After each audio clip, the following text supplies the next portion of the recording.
去年我们那边对，也是每个都可以。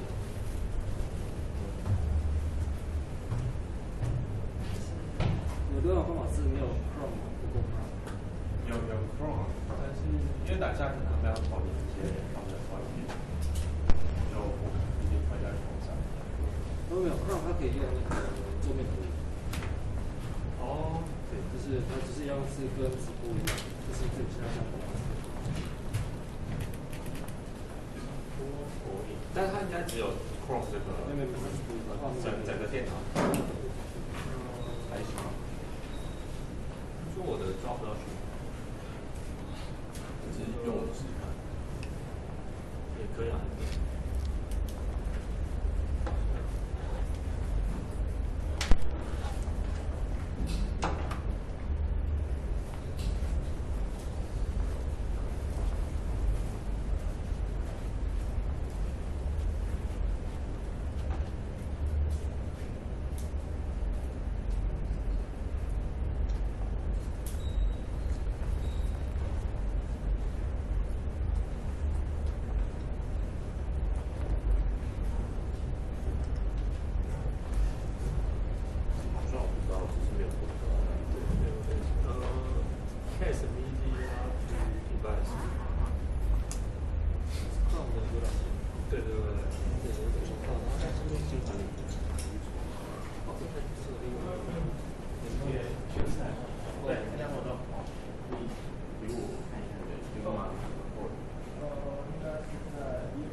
那这个会有声音吗？会。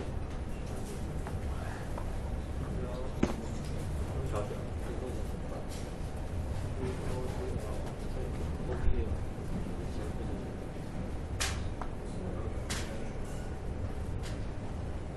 需要然后 OBA。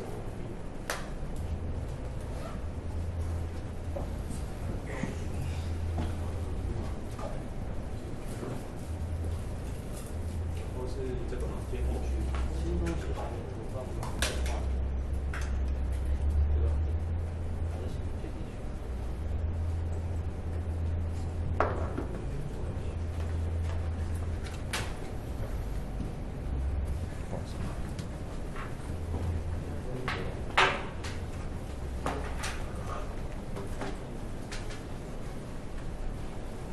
好掉了。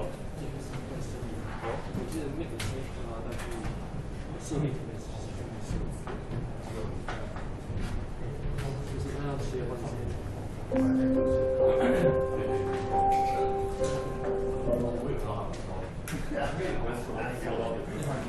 晚上活动所以就是会这种设定，然后切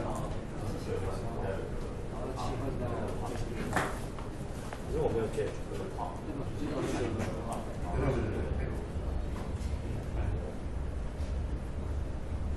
装置有这个是叫 Office Speaker 吗 ？Airplay 有这两个。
就是延伸桌面那种。对，后面要延伸桌面。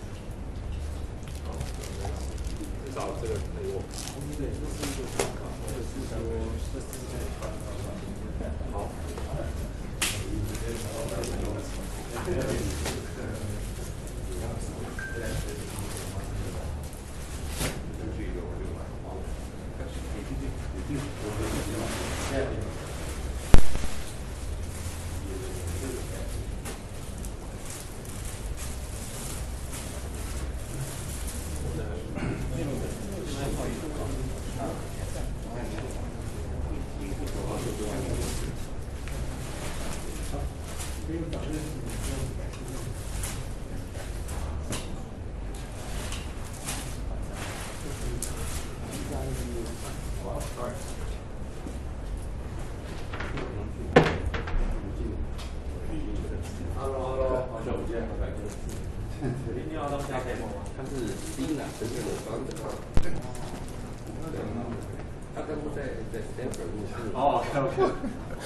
搞不太清楚状况。定了以后才改名叫，才改名我们以前叫华约商行，对对对。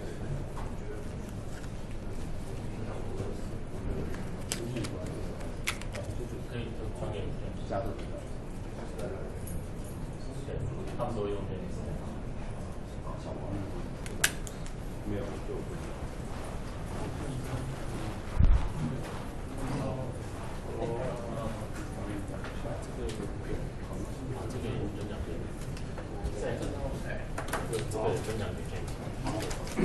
就大家问答那个，这个首页，然后之后 person check， 然后不要会有那个，看到没有？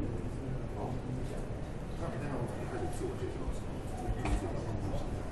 对，对，这样，那我就把这个这样，这样，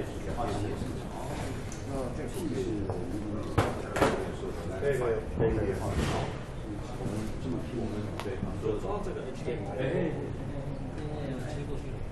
有，对，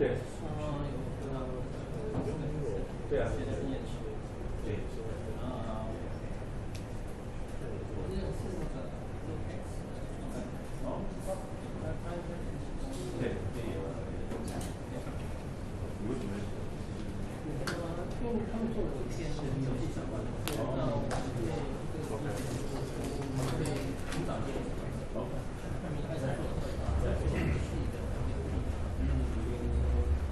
我这边有抓到，但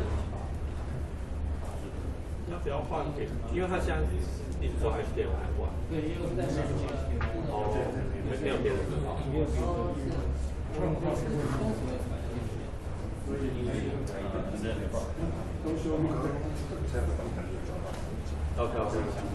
OK， 那你什么时候要讲？30页，好像最后还得什么？哦，最后那个。会打在后面做编程的作业。哦，然后就是应该在这里前面在2点40的时候做一个，然后在这里会做，应该有那你可以联想去那个把它整个。这个不是，这个这是就这是。有一个个大女生。对，因为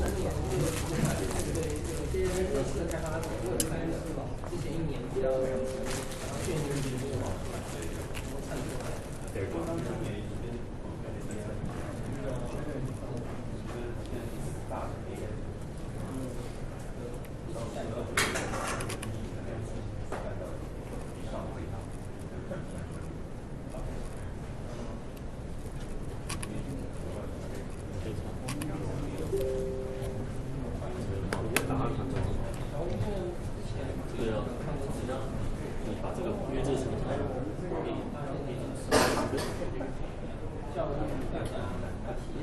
直接把它打上去。你可能是要去收一个地方，或者直接给我们那个地区。像你不要给我。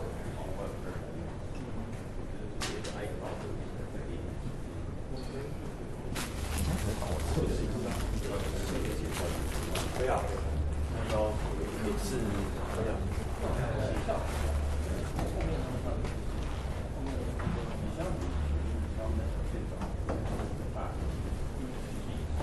各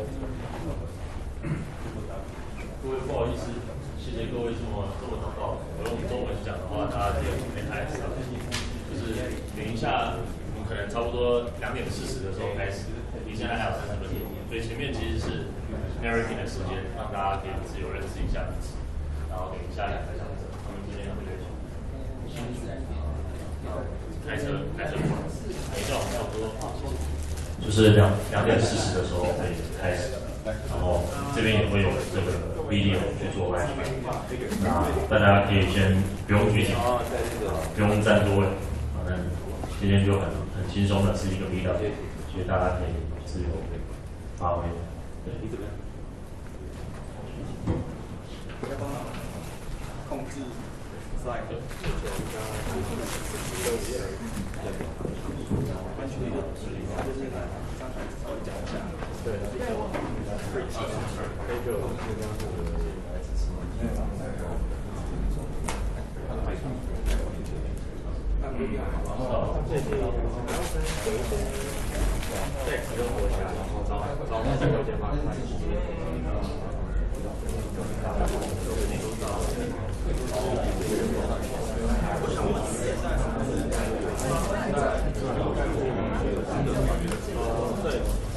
我们也有其他的，但最主要还是还有，因为这个比较能接触到，另外一种到Lootex，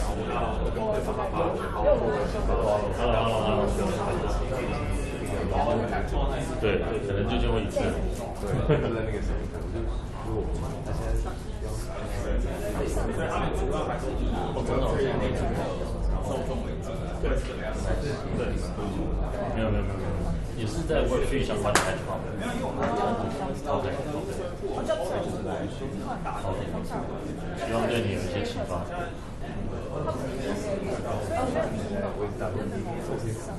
真好。没有啊，会有那个4公斤，真的。太夸张了。你说我对，我有去那个另外一个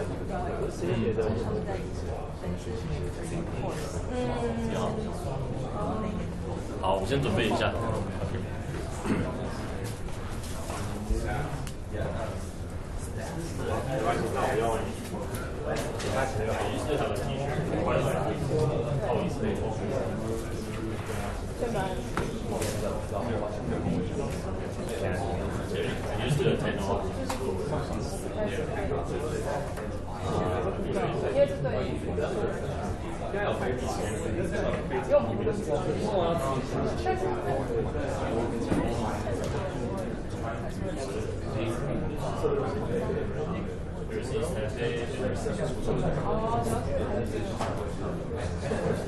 这两个是一样的。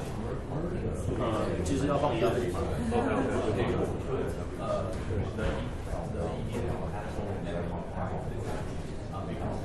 这个我们现在因为我刚做的时候需要。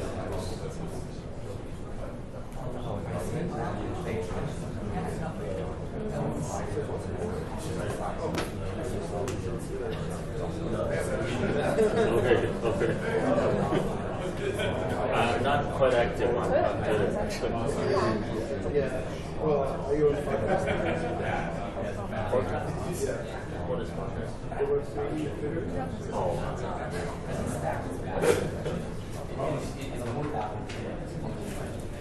Maybe it's a big team. Oh no, we're private. Less than 5 people. Many of those are like BGI.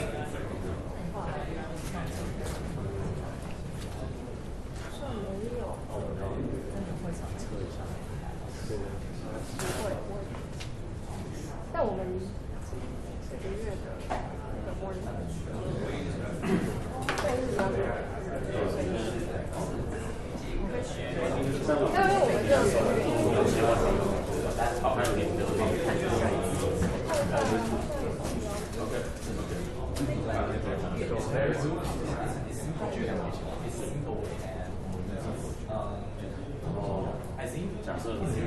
切换到第2页。有。那我现在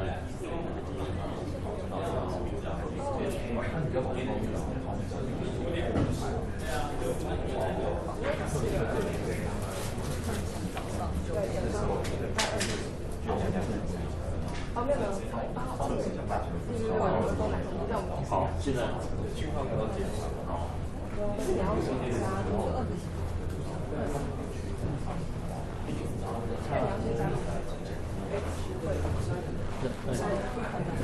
啊，我不用。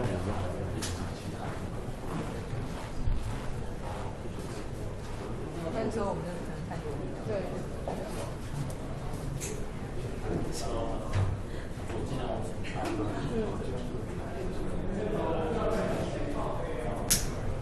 就是你会先加入这样的。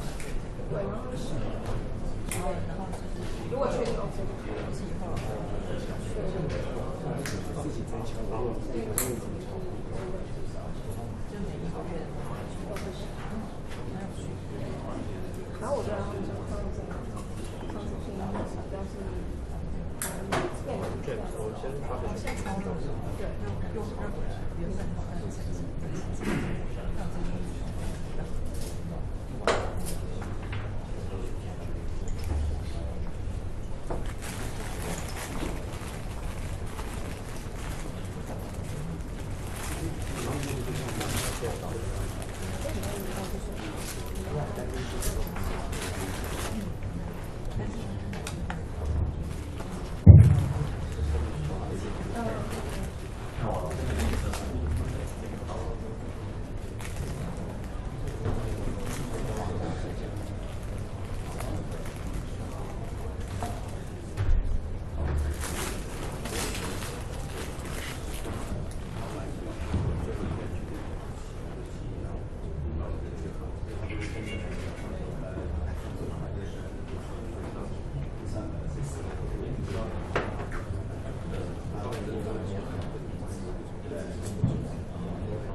就我刚刚放他把水，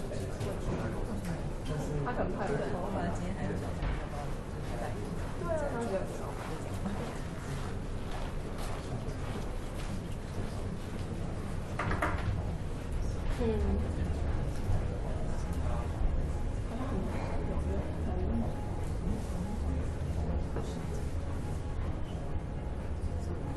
有我因为我是一个就是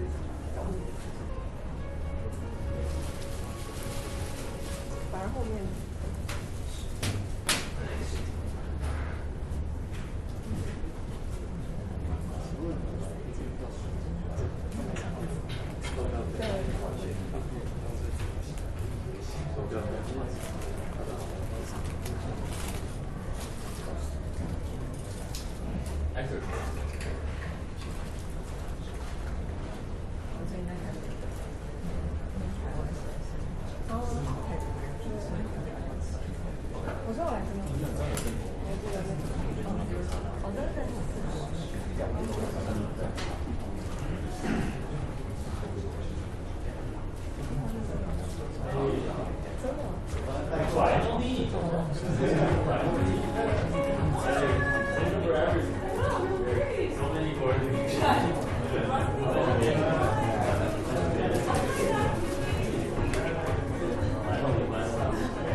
Just testing, testing.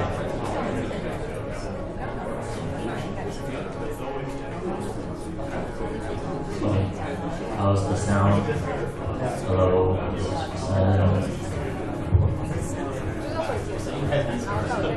My voice is so heavy.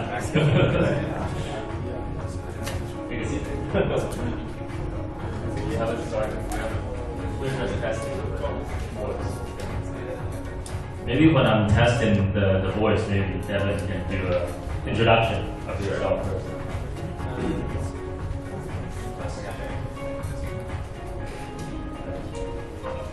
Oh, there we go. Awesome.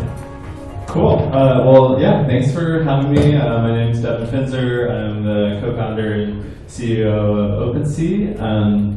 Yeah, really excited to be here. This is fun. This is my first time in Taiwan, and it's an amazing country and an amazing place to be. So, a lot of fun. Thanks for having me.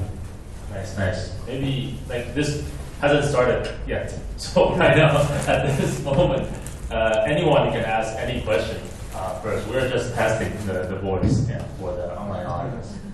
So, and we might need, like, if there's more people coming, we'll push them to this side. And what else? Do you think that ETH is still the future of NFTs with all the competition coming from Solana and Normal? Yeah, that's a great one. So I actually do think that when we say ETH, we're talking about the Ethereum ecosystem. Then I think the answer is definitely yes. Maybe not to say that chains like Solana and Bitcoin can also be really big for NFTs as well, but I think some of the recent developments in Ethereum scaling have just started to kind of come to market in a more user-friendly way. So as a good example, like the Denkun upgrade, making blob space available to L2s has resulted in much lower transaction costs for L2 chains. And I think one of the great things about Solana is obviously it's really cheap and it's very simple, right? You can transact with an NFT for 20, 30 cents cost.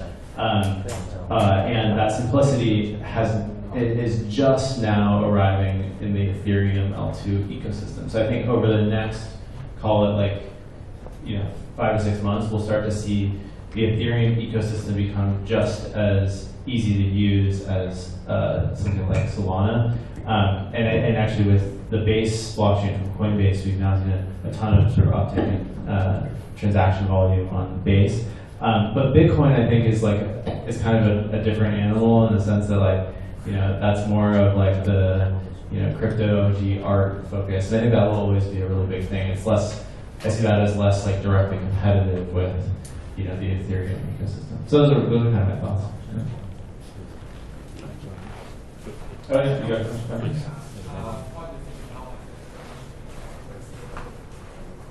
Yeah, so I think ultimately the NFT market is going to be a huge market. So and it's already proven out to be in 2021 we sort of saw the early potential of NFTs around just sort of the first use cases coming to market, profile picture projects, art projects, those sorts of things. But ultimately, the people that are working on NFTs and OpenSea specifically are really excited about this being, just a massive, massive market across gaming, across event ticketing, across music, across really every asset class and every sort of unique digital item. And so the way that we look at competition generally is just there's going to be opportunities for all sorts of different trading platforms, more professional type user experiences. We have some of that on OpenSea and OpenSea Pro, and there's some interesting developments there. But ultimately, we just think of it as like a really gigantic market. And right now, we're sort of emerging from the bear market into a bull market, and so there's more emphasis on competition between marketplaces. But ultimately, I think competition is going to matter a bit less as the whole market just expands. That's kind of how we.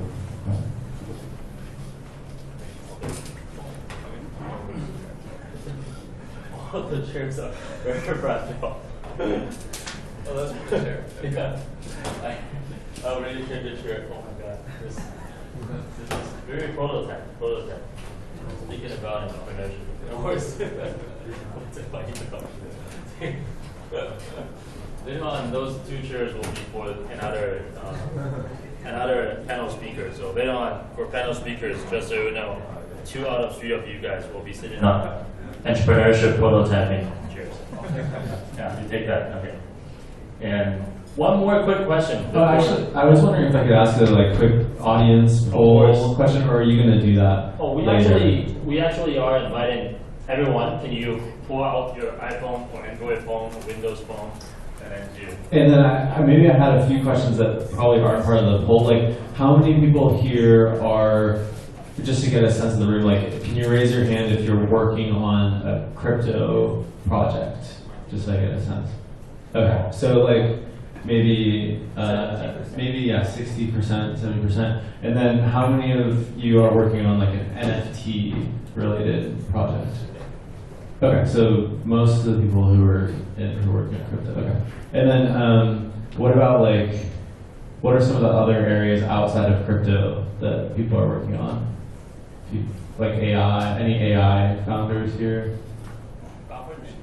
Governance. He works at the government. Oh, government. Okay, got it. VR. Any VR? Maybe not. AR, VR, MR. What about social network apps? Oh, yeah. Okay, cool. Awesome. Just want to get a sense. Nice, great. Okay. Question? Yeah. Yeah. Sure. Yeah. Thank you. I'm Howie. And so my question is that I believe that compliance or regulations is kind of the, let's say, top topics this year or maybe in the next few years, right? So, And I also see that, especially the Japanese market, they are trying to make digital assets, let's say, you can really put it into the balance sheet when you are filing your tax. So today we also have some people working in the government, so I'm just want to know that if you see any trend or any specific signal about the upside that NFT trading is going to be recorded or be regulated by the government in any region. Yeah. Well, OpenSea is a US-based company, so I can talk sort of first about the US, where I have more of a perspective on regulation, and then obviously internationally, it's more of a per country question. But in the US, I think there are certainly some big challenges when it comes to regulation. Obviously the Securities Exchange Commission in the US has taken pretty anti-crypto stance, which is really unfortunate. But we could see that change with some of the potential administration changes in the US.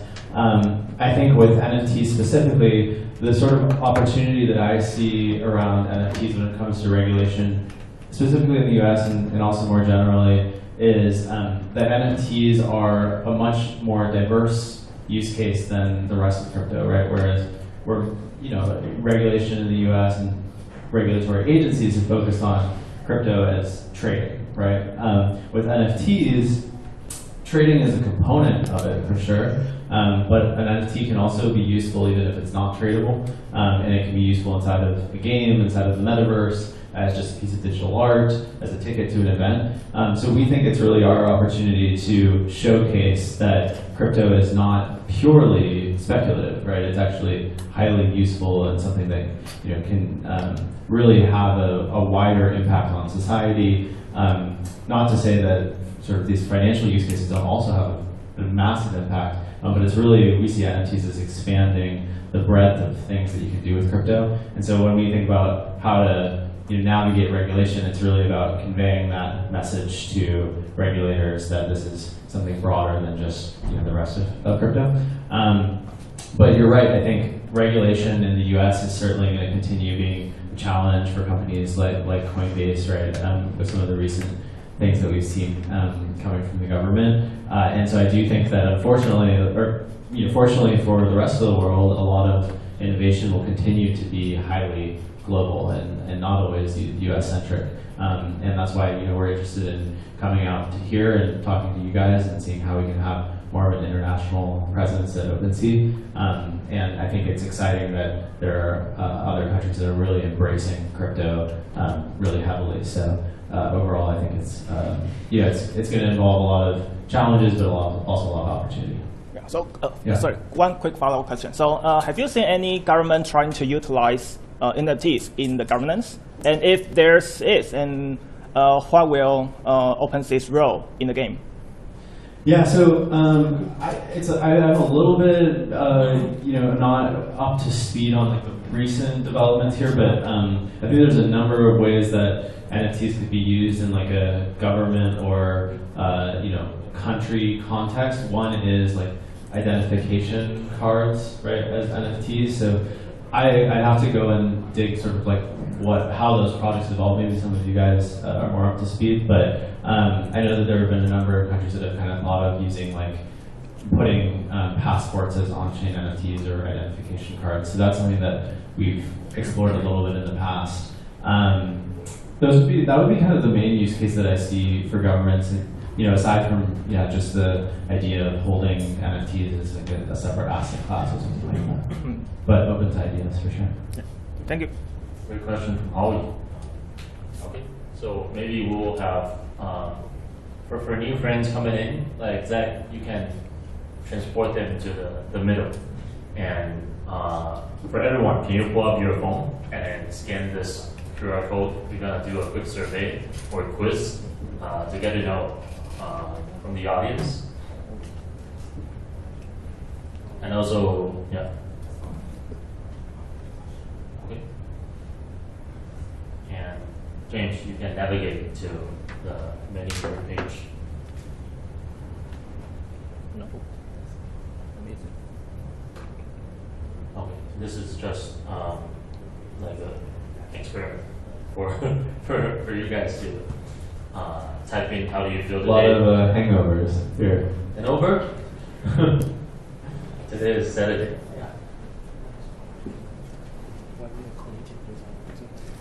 Many people are very excited for the chat with Devin, including me.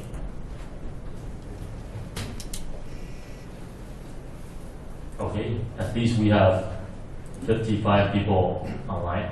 If you didn't scan the QR code, you can still use menti.com and type in the code 49319284. Okay. Okay, James, I think we can navigate to the real. This is also not a quiz. Okay, this is just to get to know your background. Like, where are you representing? I'm representing BC, Paris Summit. You don't let us choose multiple links. Oh, it doesn't? Yeah. All post-text and founders are both founders and investors. Yes, that's fair.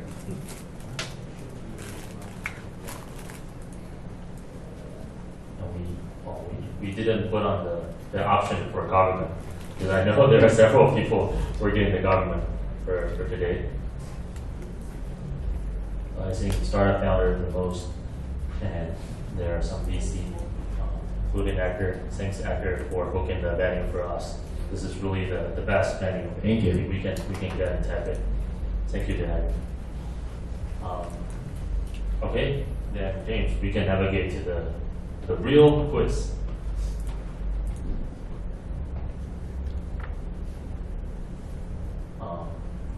Okay, so before we enter into the real quiz, we need to type in our name. I'm gonna join as well. Pete. Okay, James, we can jump into quiz 1. This is just to get to know people. Quiz 1, which category is not classified as a type on the homepage of OpenSea? There is pop-up pictures, art, generative AI, and music.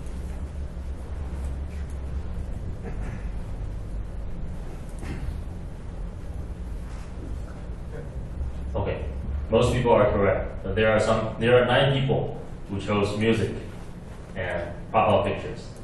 Do you have something to elaborate about this? No, it's a good job. Yeah. Maybe in the future AI. But yeah, I think we should add generative AI. It's a good idea. Yeah. Okay. Quiz 2. Oh, there's a leaderboard. It also weighs in the time you put in. Ryan, you are number 1 right now. Keep it up. Keep it up. Okay. Number 2. Second question. Answer fast to get more points. Which of the following is not an object invested by OpenSea Ventures?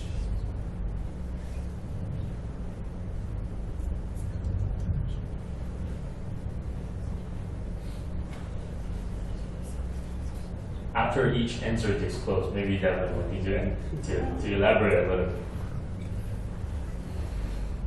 So what is IYK? You want to elaborate a little bit? I actually don't know IYK. Okay. So that's why. That's why. So that's correct. That's why this is the answer. Okay.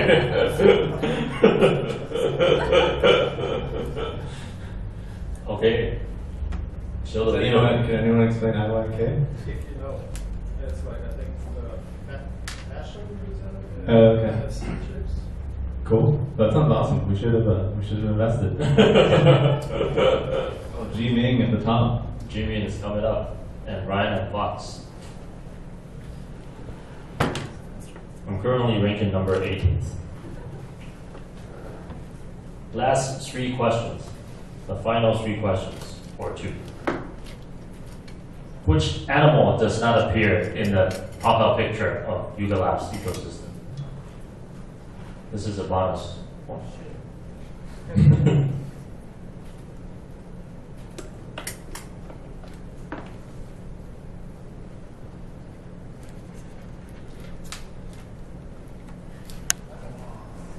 most people don't know there isn't a crocodile.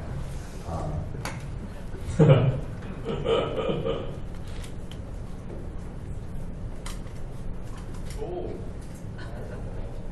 Ryan is coming up again.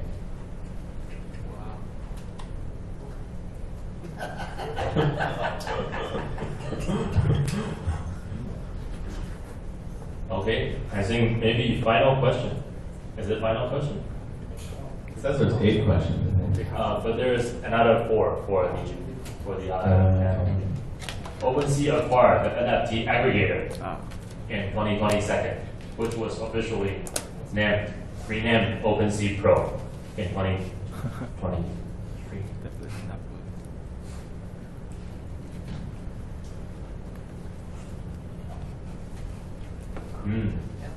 Quite knowledgeable. Nice. Nice.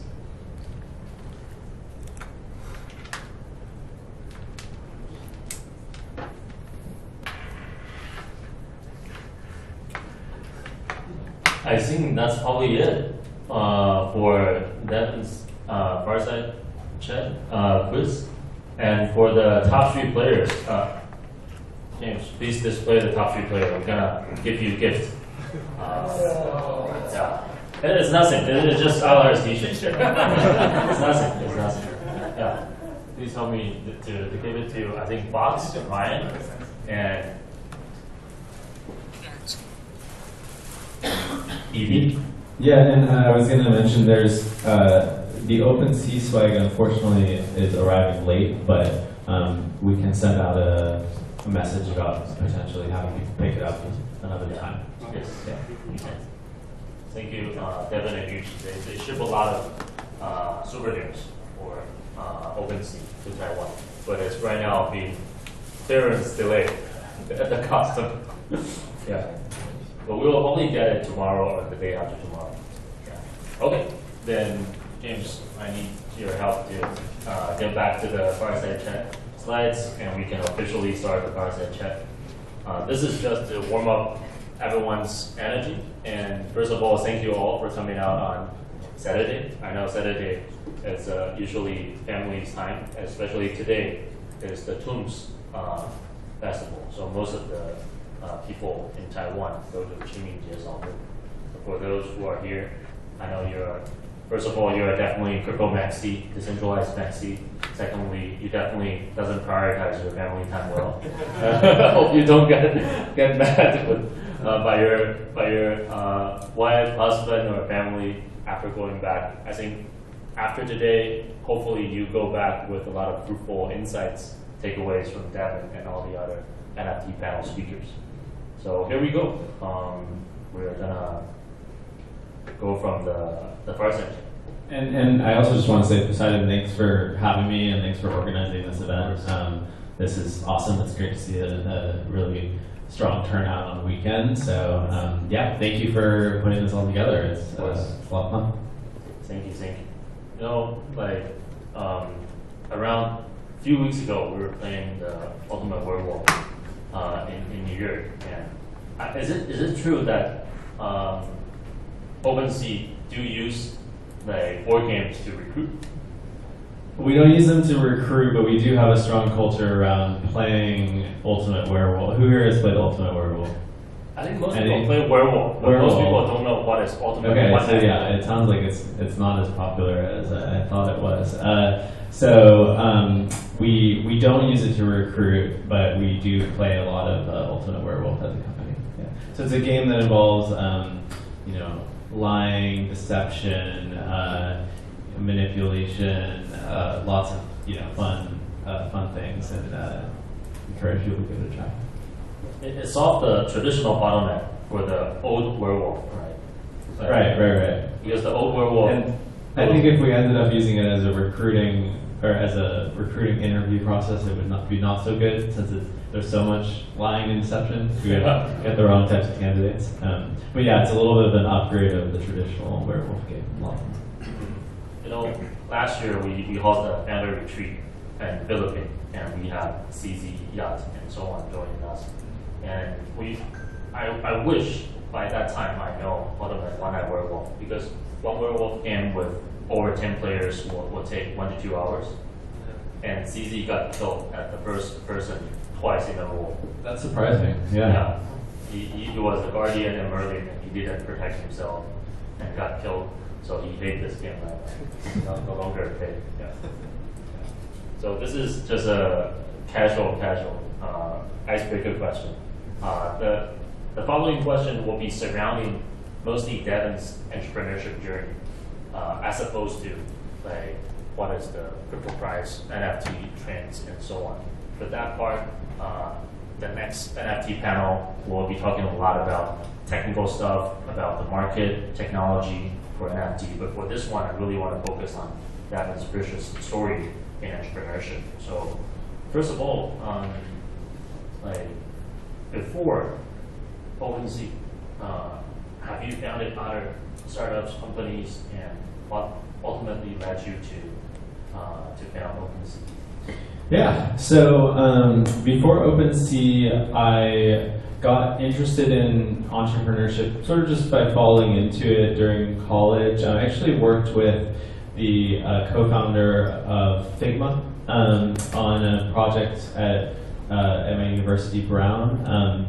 We built a little course scheduler application that allows you to share your courses with friends. So it was one of those really simple things, but you know, it was really just exciting to see people. I think for all of you who are founding startups, you can empathize with the thrill of just getting someone to use your product and shipping and iterating and seeing how people react to something that you build out in the wild.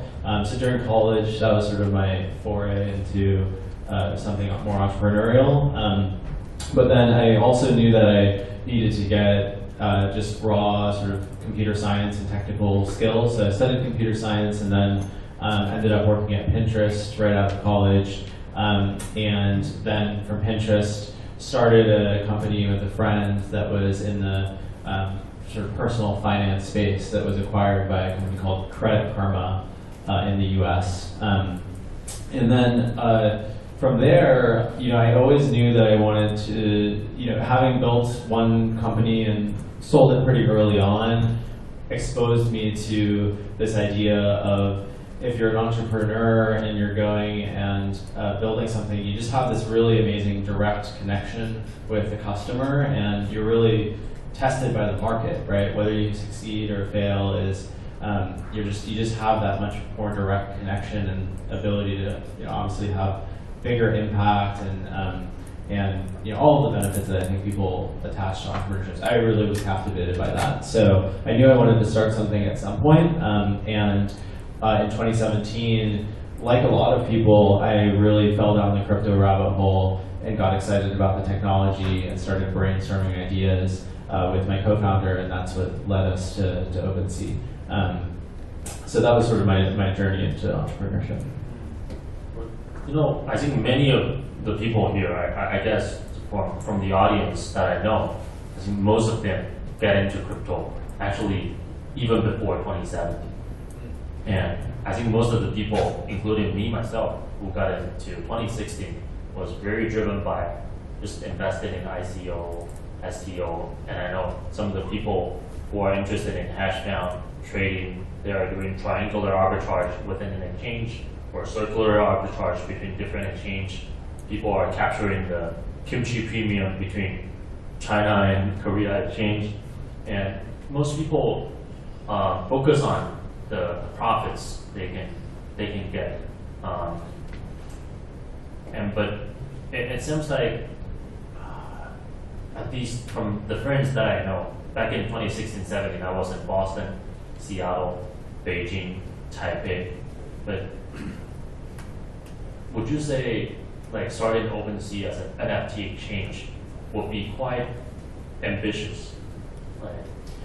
Yeah, well, I think with OpenSea and NFTs, there's always sort of, for us, there was a bet on something new, right? That was maybe less, certainly less built out than the rest of crypto. I think at the time, you're right, most of the focus was on obviously Bitcoin, Ethereum, and then ICOs and sort of capital formation as a broader trend in crypto. And actually at that time, there really was sort of starting to be two narratives for crypto, which I actually think are not necessarily competing directly. They're just different components of crypto. And those two narratives were like, okay, transforming the global financial system, right? And Bitcoin is really at the center of that. It's a form of digital gold, and it really allows people to have this currency that exists outside of any particular centralized institution. And there's all sorts of exciting benefits to that. And then there's sort of the coins and speculation associated with other blockchains. But then there's this sort of pure tech component of crypto that's more like, well, one day maybe users won't necessarily be using traditional social networks, but they'll actually be plugging their wallets into crypto-based social networks that are decentralized and allow people to own their own data. And maybe crypto will be really useful inside of gaming worlds and the metaverse. And so because we were actually less from the financial world, I certainly had built a personal finance app, but having worked at Pinterest and Credit Karma, I was really interested in, okay, how does this technology make it to regular people who are just interested in playing a game or whatever it might be. Because that was the motivation, I was really looking for opportunities to build things that were less proven out at the time. And I think NFTs, we really saw this vision of this is how crypto could go beyond just the speculative component and go really mainstream. And so I think, oftentimes as the common sort of wisdom in entrepreneurship is that you do have to build things that maybe seem like bad ideas at the time, right? Or haven't been proven out, or it's sort of uncertain whether they'll turn into big trends. But if you're not willing to do that, then you're going to probably be late to the trend as opposed to early to the trend, right? And so with OpenSea, we were really early to NFTs. We started in 2017, and then from the period of 2018 to 2021, roughly, most of the focus was still on DeFi and sort of more financialized use cases for crypto. And then in 2021, finally, people really got excited about the NFT use case, and that started blowing up. So I think, our philosophy was, let's look at the long-term trend here, and let's figure out something that we can build, but sort of with the awareness that it's probably going to take a while, and it's, you never know exactly when things are going to start blowing up. Yeah, exactly. Well, for this one, for those who are taking notes, I personally think that my key takeaway from this one will be really focus on the long term, and focusing on things that most people or even investors consider it a bad idea at first, but that there is a giant impact out there. I think, have any of you guys play CryptoKitties? Here, for those who play CryptoKitties, can you raise up your hand? I remember between me and James, we used to be roommate at NTU, and we have a 70 people group on Slack just to talk about which trades should be swapped in order for us to create a Christmas hat kitties and then sell on the marketplace. But we're focusing on things that were really trivial, I would say. Making that 1 ETH, 2 ETH back in 2017 was really nothing. But how come back in dorm, none of us were ambitious enough to be like Devin, to be hey, CryptoKitties is driving the entire NFT market. Maybe there will be an NFT marketplace. Back then, I didn't even know there was NFT marketplace. We only have the concept there is this NFT, and I think the only NFT adoption was game. In my conception, I believe it's the same for many of you guys here. And following this question, I think many people will consider OpenSea the first mover in terms of initiating, building, launching an NFT marketplace. And many people consider it just simple, lucky for OpenSea as a first mover to become the largest NFT marketplace. But there must be a lot of obstacles and challenges that most people don't know. I'm just personally curious, what would be the biggest challenges or obstacle internally or externally that most people in this house might not know?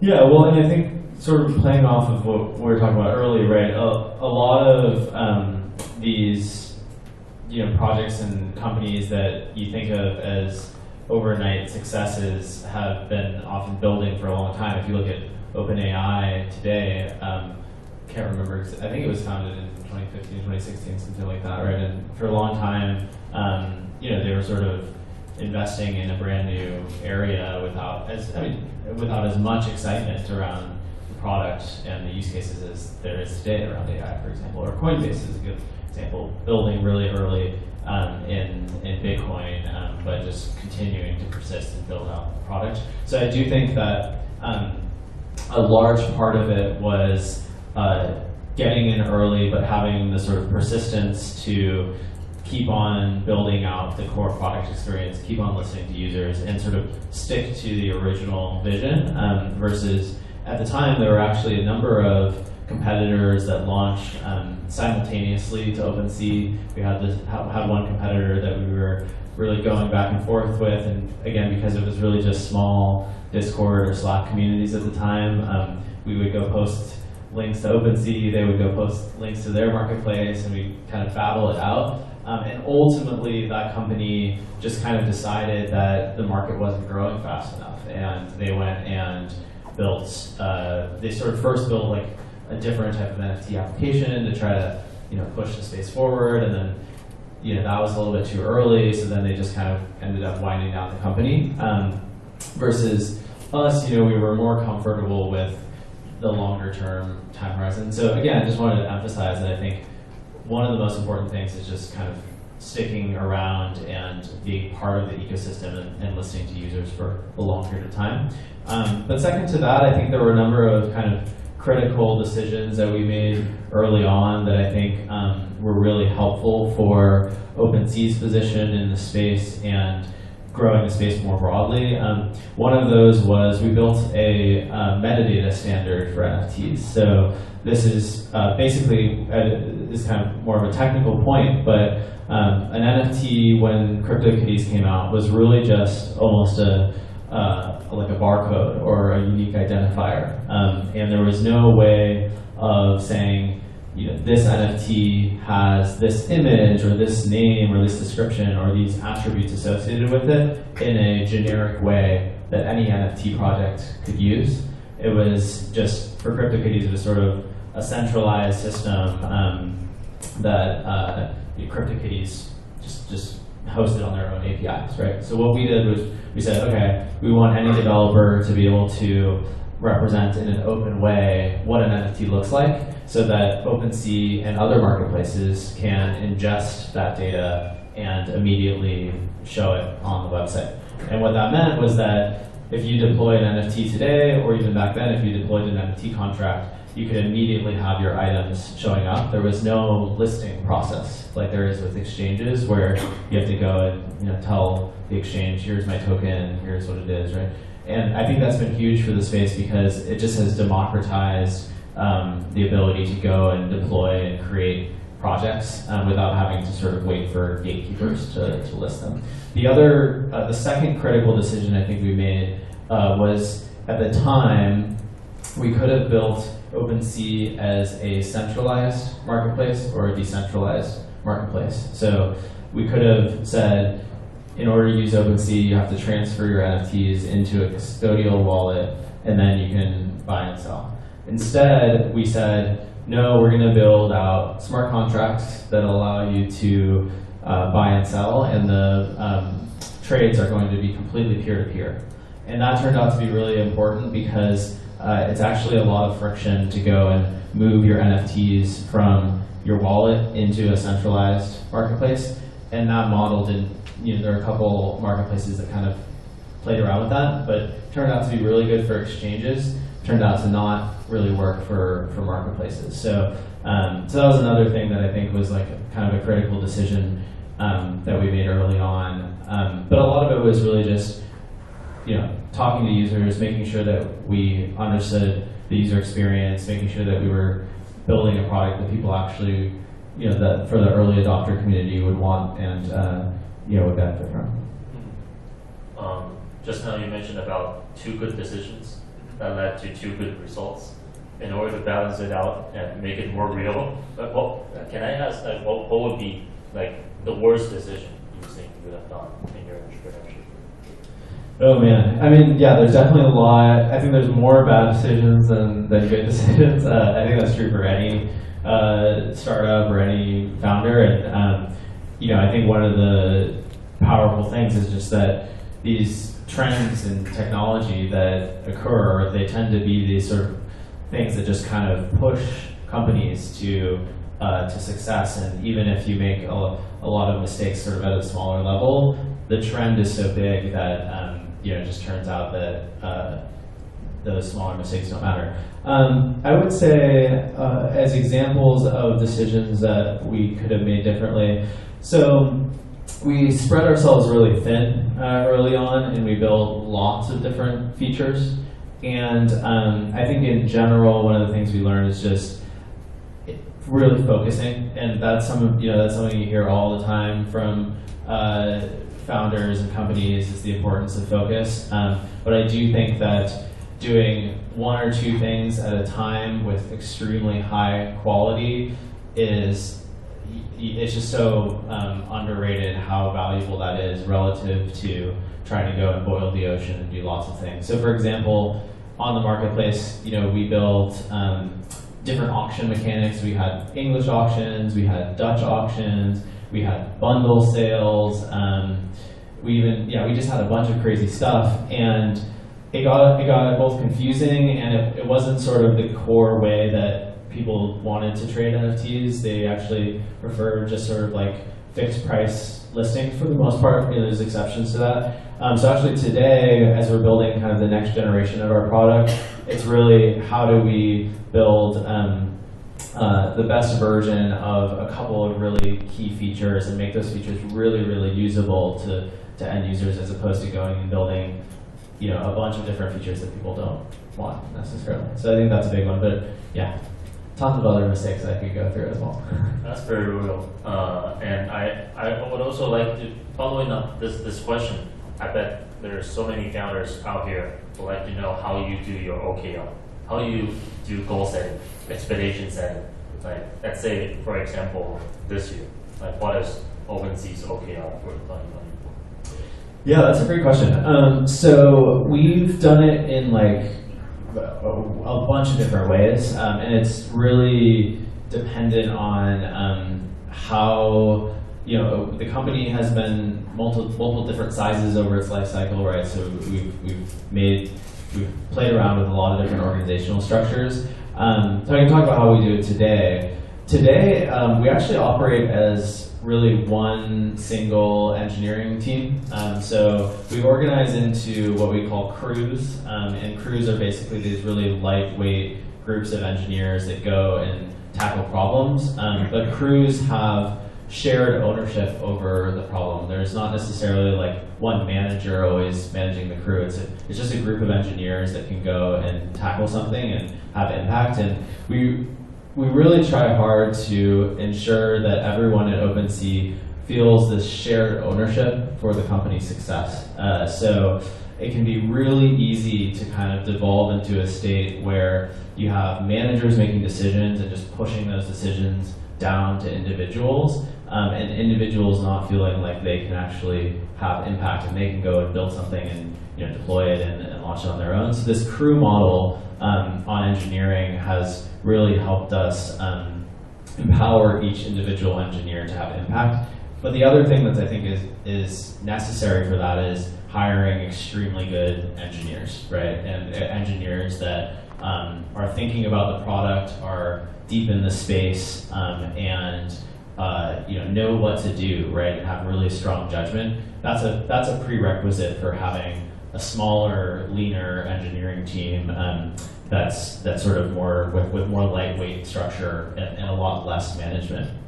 In terms of OKRs, because we're operating as one single team, we actually sort of come together and set milestones on roughly a quarterly basis, and we say, here are the things we want to achieve by next quarter. Here's like roughly the breakdown of what's going to make that possible, and then let's go and go for it, and then sort of reevaluate midway through. So it's not very like process. It's not a lot of process. It's not nearly as much as like the OKR planning that maybe bigger companies have. It's also not nearly, to be honest, it's not super metrics driven at the moment. I think a lot of the products that we're building at OpenSea, I would classify as like 0 to 1 products, in the sense that you asked the question, Ryan, about EVM chains and like creating a better user experience there. It's less around like optimizing the fringes of that user experience and more around leapfrogging to a much better user experience. And for that reason, there's a lot of companies where it makes sense for them to be really metrics driven and like, okay, let's tweak these optimizations here and there. And we're very metrics driven when we look at like, ecosystems of chains and volume and like sort of high level metrics. But from sort of a product optimization standpoint, we're more building like full on new features. Does that make sense? Yeah, that makes sense. And speaking about talent improvement and metrics and those goal setting, expectation setting, I'm also curious. So if there are so many follow-on questions on my brain, I feel like how would the OpenSea team like describe you as a leader? Would they think of you more like a captain of a sports team, or would they think of you more like a coach on the sideline, or I think so. We definitely think of our company as more of a sports team in the sense that we have an incredibly high bar for each individual, and if something's not working out, we give that feedback early and often. We really invest in ensuring that people can operate at their full potential. Like that's just something that's really important to me and really important to the company. And it also means that if someone's not a good fit for OpenSea, we can identify that and decide that it's not the right fit for the company, and that's okay, right? I think something we have to be comfortable with as entrepreneurs is that some of the bets that you make on people, it'll turn out to be not the right time or right place. For me as a leader, I think probably the most kind of unique or defining thing about me is just how deep in the weeds I really like to get, and my philosophy is that that's highly necessary, and that's really something that comes naturally to me, but it's also something that I've learned through making mistakes, and sort of saying, okay, I'm going to be really hands-off here, and realizing that actually, I think micromanagement is certainly not a good thing in leadership, but if you steer too far away from being in the details, you can really, things can kind of go off the rails, right? And so I like to be hands-on. I like to understand how the code works. I like to even write code every now and then, and I think that really grounds me in understanding the day-to-day life of like someone who is working at the company, an engineer. If that day-to-day life is not a lot of fun, and if they're kind of bogged down in whether it's bureaucracy or technical debt or just things not working right, that's actually going to have a huge ripple effect on the company. And a lot of the reason I believe that is because I have been an engineer at companies, and I've seen varying degrees of like bureaucracy, varying degrees of technical debt, and so I know how much that can have an impact. So that's one of the things that I feel very passionate about, is just being the importance of being in the weeds. I think people tend to sort of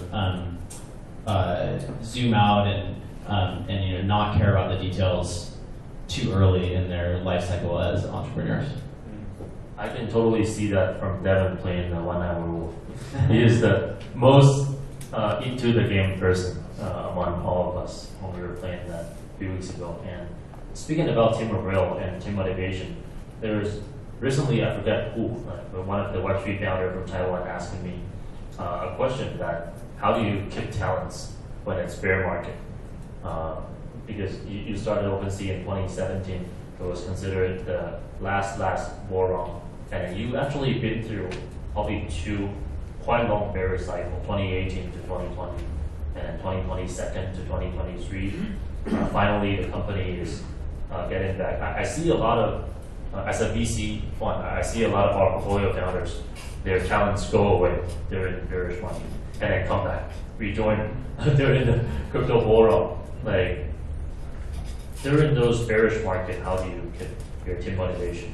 Yeah, that's a common problem, and I think it's one that again, like I've learned in some ways the hard way. And I would highlight 2 things. One is finding people who are passionate about the product and the technology at a core level, right? It's easy to go and find people who are excited because the company is growing, but it's a lot harder, but immensely more valuable to find someone who just loves building in Web3, loves building in crypto, and loves the product. So a lot of our most successful leaders within the company are people who went and built their own NFT project. Some of them come through acquisitions. So our CTO came through an acquisition of another crypto company, and our head of product actually also came through the Gen acquisition. So that has worked out really well for us, bringing in talent who is already really excited about the space. And then the second thing I would highlight is that there's a really magical thing that happens when you hold people at the company to a high bar. So you might think counterintuitively that you're like, okay, if you hold people to too high of a bar, they'll get frustrated and they'll quit. And I think that's true, but you actually want to hire people who will not get frustrated and quit when they get held to a high bar, but actually want to get held to a really high bar. So if you hold a high bar for employees at your company, you'll ensure that everyone at the company is someone who wants to grow and to be held to a very high bar. And then secondarily, of course, you'll be holding everyone to a high bar, so they'll get way better, and working at your company will be one of the most amazing experiences of their lives, right? And I really want to give a shout out to my wife, who I sort of learned this from. She holds me to an incredibly high bar. I think she wasn't paying attention. But I really learned this philosophy from her because, from being held to a high bar by my wife is often frustrating or hard, but I've grown so much and grown to really appreciate that. And now when I think about people that I want to work for the company, I think of people who also want to really grow and be pushed beyond their limits. And that can happen in the context of any market, right?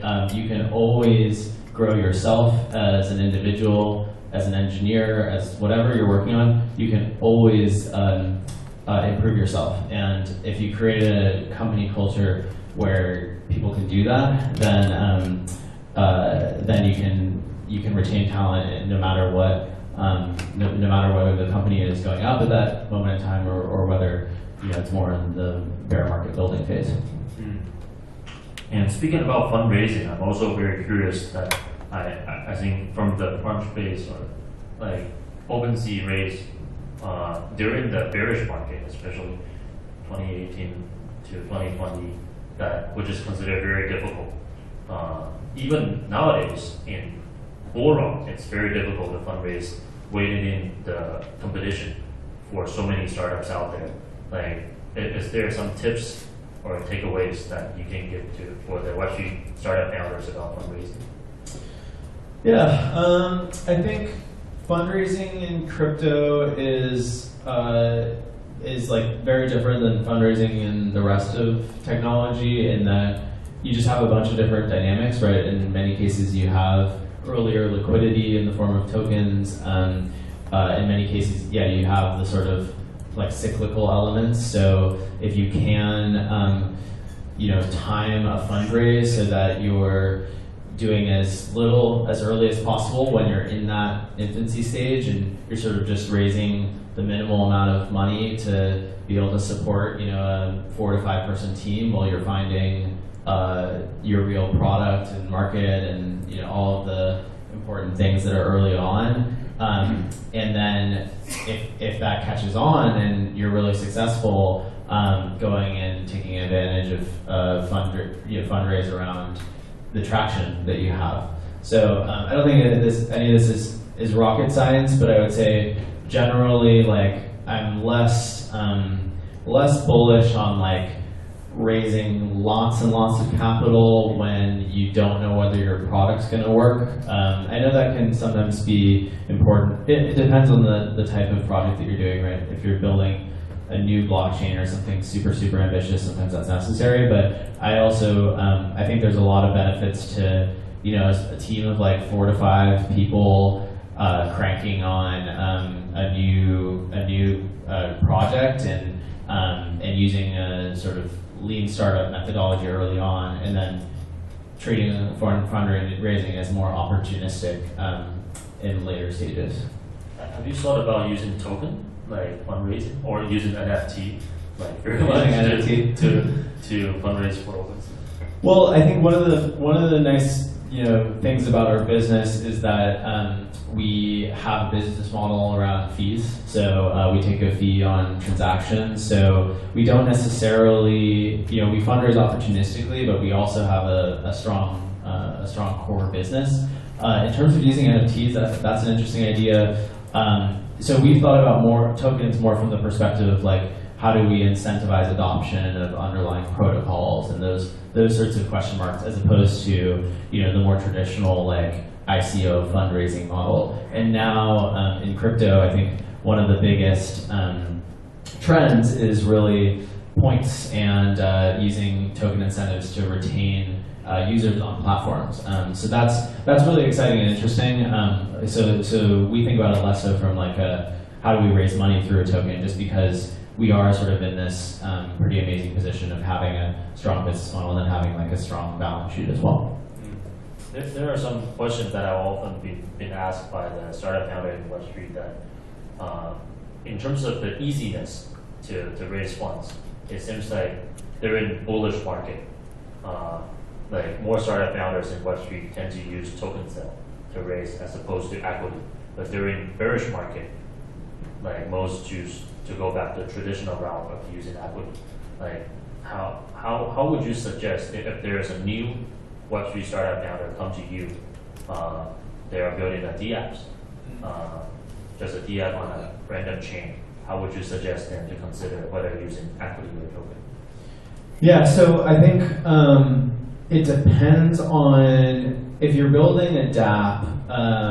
I think building a dApp versus building a chain, at least historically, maybe now this has changed a little bit because chains are so much easier to build now, frankly. But if you're building a dApp, I would encourage founders to start with a small team, start figuring out like what exactly is the product you want to build, ensuring that you have traction with customers. And so in that world, raising a small round, or even if you could bootstrap, that's great too, a small round equity, right? And as you grow, you can think about whether it makes sense to have some sort of tokenized component to that, whether there's maybe an application and a protocol, right? And the application sits on top of the protocol, and the protocol is a token, those sorts of questions. But I think it can be a bit distracting to go and launch a token really early on if you haven't yet found product market fit for your app or your dApp. That said, it's a little bit different for chains, right? Because it's a slightly different approach. But I think for building consumer-facing dApps, starting small, starting with a small team, especially given just how much the costs to software development have gone down with AI and just all the sort of productivity that we have around building building products. I think starting with a small team is a good approach. Some water, take some rest, and open the question from the audience. Yeah. Guys, so now that you've been in Taiwan, the most glorious place on earth, for 1 week, and been subjected to my family and friends here, will you tell a little about what you think the competitive advantages are of being here, being from Taiwan versus, say, Silicon Valley or other places where crypto companies have traditionally come from? Yeah, that's a great question. And first of all, yeah, Taiwan has been really amazing. This is my first time here. But I love the people here. Everyone is so friendly. The food is amazing, and I'm not even a foodie, so I've just been kind of blown away. Nietzsche and I got to gone to the night markets, and it's just so much fun. So I love this place. So in terms of the advantages to being in somewhere like Taiwan versus in Silicon Valley, I think for crypto it's huge because crypto is inherently highly global. If you were building an AI startup, I think there still are a lot of massive advantages to being, maybe not massive, but significant advantages to being in San Francisco, because it just turns out that a lot of AI companies are based there, and there's sort of a really strong centralized community. But with crypto, it's inherently decentralized, and it's inherently global. And day one, what's amazing about building a dApp or a decentralized application is that day one, anyone around the world can use your application, because if you're building it with just Wallet Connect and the ability to connect your MetaMask, someone in the US can use it, someone in Taiwan can use it, someone in any country can use it, because of course Ethereum is a global currency that works anywhere. So you can build an application in any country that is accessible to everyone. And actually I think that's one of the most powerful things about crypto. And then of course you can take advantage of the arbitrage opportunity in terms of the cost of talent, the type of talent that you can get in a country that's not the US, where you have sort of an existing expectation around what it looks like to be a Silicon Valley engineer for more of a traditional company. So I think there are huge advantages to starting remotely, or to starting in somewhere like Taiwan. For us, we have a little bit of a mix. We have a good number of sort of traditional Silicon Valley engineers, but we also hire folks in Europe and Eastern Europe, and we've had a lot of success with bringing on people who are not your traditional Silicon Valley mold, and have found that the mindset and kind of philosophy of those individuals, if you build the right culture, and I think that's something that's critical, can really result in a company that has both strong talent, but also the ability to kind of be global day one. I think to add on Yuqi's question, like POseidon or Edgar, do you want to speak, share some of your opinions, incubating, accelerating startups in Taiwan? How would you say key advantages for founders to choose to base in Taiwan? I'm Edgar from SparkLabs Taiwan. We run a VC accelerator based in Taiwan, mainly helping companies to expand outside of Taiwan. I think the key strength for Taiwanese engineers or founders to build a business here is that the cost is really low. And also engineers are very loyal. I mean, comparing to the engineers in the Bay Area or in New York, whenever there is startup that raising more capital, that engineers will kind of ship away. So I think that's the main challenge right now in the Bay Area.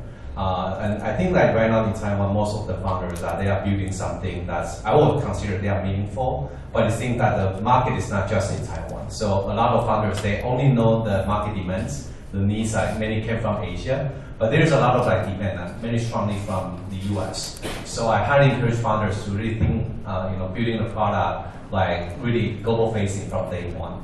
So I personally think that the challenges right now is more about how you can adapt for a bigger market.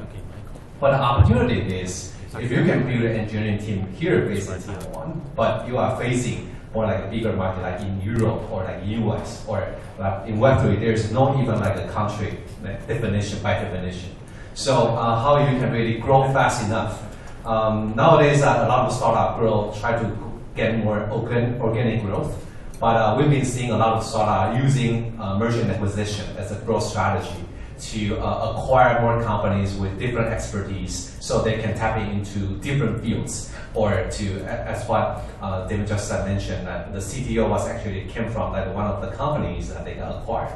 I think this kind of mentality is very rare in most of the Asian, or it's typical like Taiwanese founders. They are more like using time in exchange for money, but not like raising more capital in terms of like, so they can shorten the time period that grows the product. So I think that's my 2 cents, that I think that Taiwan got a potential, but definitely we need to work together. There's no competitors. I think the main competitor is actually time. So we should like, we don't know what market kind of changes that in a mid run or long run, but better to leverage the time right now to grow your product or to make your user happy. So that's my comments to the point. And maybe JC. Yes, thank you. Really glad to meet you here. I'm JC, the newly elected legislator in Legislative Yuan, which is the Congress in Taiwan. And I'm also one of the earliest user on OpenSea. I'm a verified blue check user. Yeah, so I really love the platform that you guys build. It's amazing. And I have a lot of fun on that. And also, I would like to say that Taiwan is a really wonderful place that really energetic. Today I'm wearing a shirt. It's a digital shirt. That digital jacket is designed by an NFT artist called Kachou, C-A-C-H-O-U. It's a really interesting person and really famous in worldwide. And so it's beautiful. And also we have a lot of talent developer. USDT has a developer team in Taiwan, and Vitalik is a gold card holder as a kind of virtual citizen in Taiwan. So I would like to know more about your project and your platform, maybe, and also our Minister of Digital Affairs, the minister herself. Also an NFT holder and lover. So I hope that you will love your stay in Taiwan, and maybe we can work together to make Taiwan as not only a beautiful place, but also an energetic place, and also a really nice place to be a friend for all kinds and all types of crypto service, including OpenSea that you are building. Yeah, thank you. Awesome. Yeah, totally. Thanks. Like Vitalik and Steve Chen and many of the Taiwan mafia, they all got gold cards to stay in Taiwan and build in Taiwan and so on. But I know there's one of the audiences, Michael. Michael used to be head of strategy at NASDAQ. Right now moved to Taiwan, based in Taiwan, built in Taiwan, and we were chatting about like how he was in NASDAQ and kind of missed out the last bullet from this one. He is not gonna miss it, so he quit NASDAQ, and right now gonna be full time on crypto. And we'd like to have Michael. Sure. Thanks for the intro. Nice to meet you, Devin. Yeah, good to be here. Yeah, like POseidon said, I'm recovering corporate. I was 17 years. Most recently VP and head of strategy at NASDAQ. I was doing remote work before it was a thing. So I was actually in Hong Kong prior to Taiwan, moved here during COVID, 2020, sort of accidentally moved here. Thought it would be for a couple of months. It turned out to be until now. My wife is Taiwanese, so I had some roots here anyway. And hopefully we can get you over here. But yeah, no, I think what I'm seeing is, I think the pendulum is starting to swing back in the Web 2 world, or in the TradFi world of sort of, there is maybe more reluctance to look at things globally, as I would have hoped it would have gone the other way. But certainly as I'm seeing Web3 and even the institutional involvement in Web3, whether it be firms like Circle Financial or even to an extent Coinbase, they are leaning into this global, borderless approach to finding talent and to building their business. And I'm very actually pleased to see that. I'm seeing a bifurcation in the industry, but more firms trying to take lead from that sort of way of thinking, that visionary way of thinking. And I think that's the direction I want to go. As Poseidon said, I left recently to jump both feet into Web3. At this point, have no intention to leave Taiwan. I'm doing some advisory and independent board member for a number of DeFi protocols. DeFi is more my world, coming from the financial background, and hoping to build, from this side of the world, build a more mature crypto industry. My vision is to have mass adoption of decentralization, and my genuine belief is that we can have a safe and smartly regulated crypto environment, whatever that means, with the full ethos of what decentralization is, which in my view is censorship resistance and free permissionless world. I think we can have both without sacrificing one for the other. We have to change the paradigm, the way that we look at it. So that's my mission for the next however many years it takes. Great. Just trying to weigh in more different perspective to answer Yuchi's question. And is there other questions for Devin? Josh. Devin, great to have you here. You mentioned it actually earlier. I just want to touch on it. The Web3 kind of meta, especially for NFT marketplaces right now, it's very points driven. Obviously, we've seen that with Blur, Tensor, Magic Eden. Basically, everybody's playing a very points driven game to drive user retention. I have some theories on this. I'd love to hear from you, like long-term perspective. How do you think this plays out? Do you think it will have like an end game where there actually is like a long-term user retention kind of growth curve that where these things start to figure out, or is it? Do you all kind of view it as like very short-term kind of territorial grab as more users are coming into this cycle? Obviously, the leaderboards and market shares are shifting all the time. It feels like the game's not over, but it does, like the point system is the meta at the moment, like aggregation was at the end of last cycle. Curious how curious you feel about that. Yeah, so I do think that it's a really exciting long-term trend. I think this idea, and I think it's still in its infancy, in the sense that if you look at the point systems that exist today, there's a lot more that can be done just in terms of like user experience, gamification. If you look at the Web 2 world, Web 2 companies have been doing kind of loyalty programs and rewards programs, and they've learned a lot. They do it very scientifically through A/B testing and very sort of quantitative growth hacking. And with Web3, we're still, if you look at kind of like active users, we're in the millions, maybe tens of millions, depending on how you count it, stage versus like the hundreds of millions or billions of user stage. So as Web3 matures, and just as the industry evolves, I think these rewards programs are going to evolve. So we definitely see it as a long-term trend, something that can't announce anything related to right now, but it's certainly something that we're looking at OpenSea. And I would say in all of these things, I think the thing we always remember is just to zoom out and say, the whole industry is in its infancy.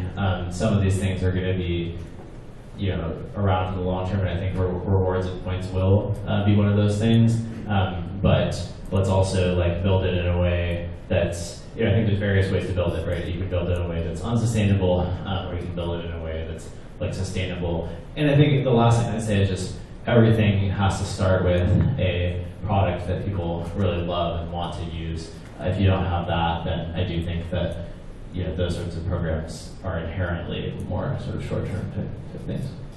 Appreciate it. Can I ask one follow-on question? With being a U.S. company, do you feel like U.S. Web3 companies, do you feel like they're probably getting strong in that area and getting out-competed, or do you think there's ways around that? How do you all think through that? Yeah, I think there's ways around it. I mean, yeah, so if you look at the landscape of US-based companies, a number of the leading DeFi projects are US-based, and some of them, funnily enough, don't even serve US markets, but are US-based. So DYDX comes to mind as one of the projects that I think has done this effectively, Uniswap.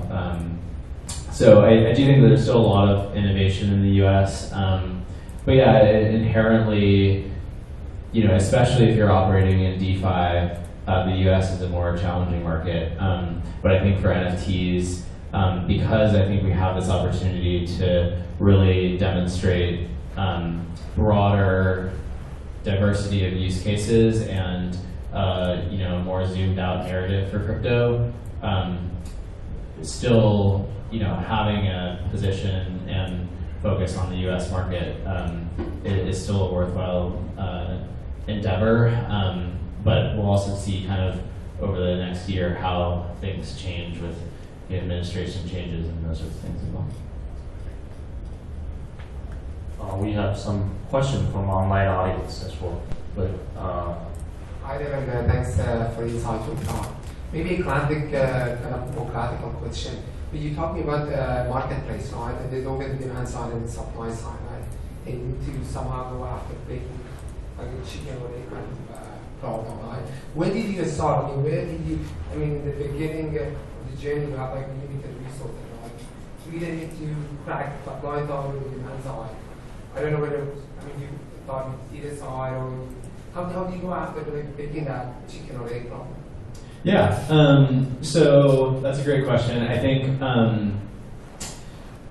in the early days, one of the biggest things was sort of having instant access to supply by ingesting all NFT collections. So the moment that an NFT project was deployed, you could go and list it on OpenSea. You could go and list stuff. And a lot of that was just sort of being early, right? Being the main marketplace where people want to go and list, and hence building up and then making it really easy, right? So ingesting contracts and then allowing people to go and see all of their items in their profile and list directly.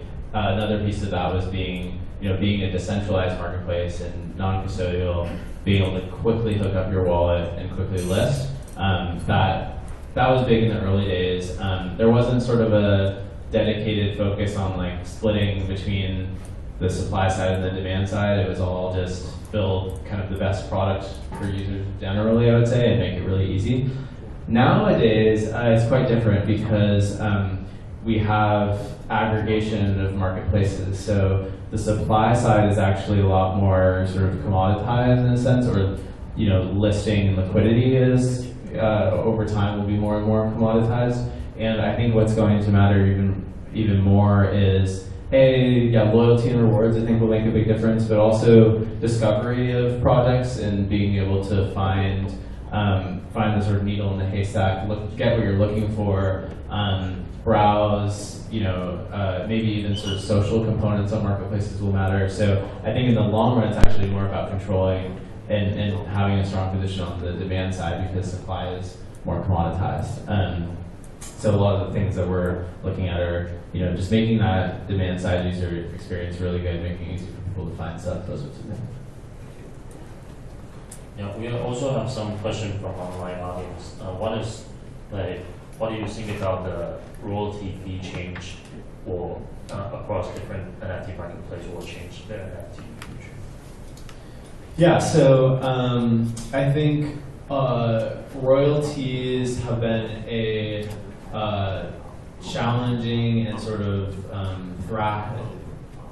thrashy issue over time in that there's been a little bit of a technical chicken and the egg on royalties in that when marketplaces enforce royalties, they have been enforced at the marketplace level, which means that people can go and build competing marketplaces that don't enforce royalties, and so there haven't been, up until roughly the last month or so, really much stronger solutions for enforcing royalties.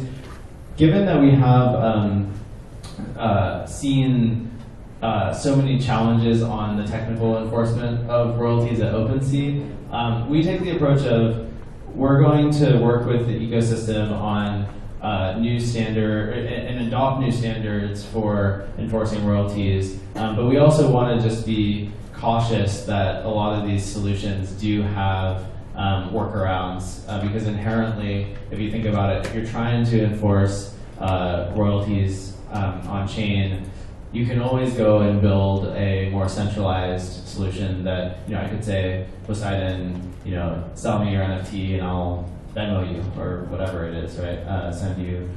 Give you cash. There's no way to enforce a royalty in that transaction.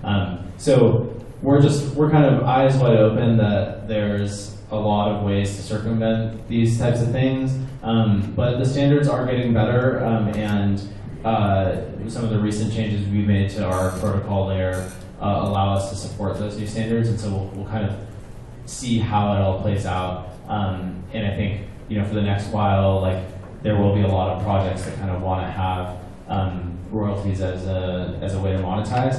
The last thing I would note is that there's a lot of other ways that projects can monetize that aren't royalty based. So, for example, just if you're launching a 10K PFP project, providing liquidity to the marketplace or holding back some subset of NFTs can also be a really exciting way to monetize. So we're investigating those sorts of things as well.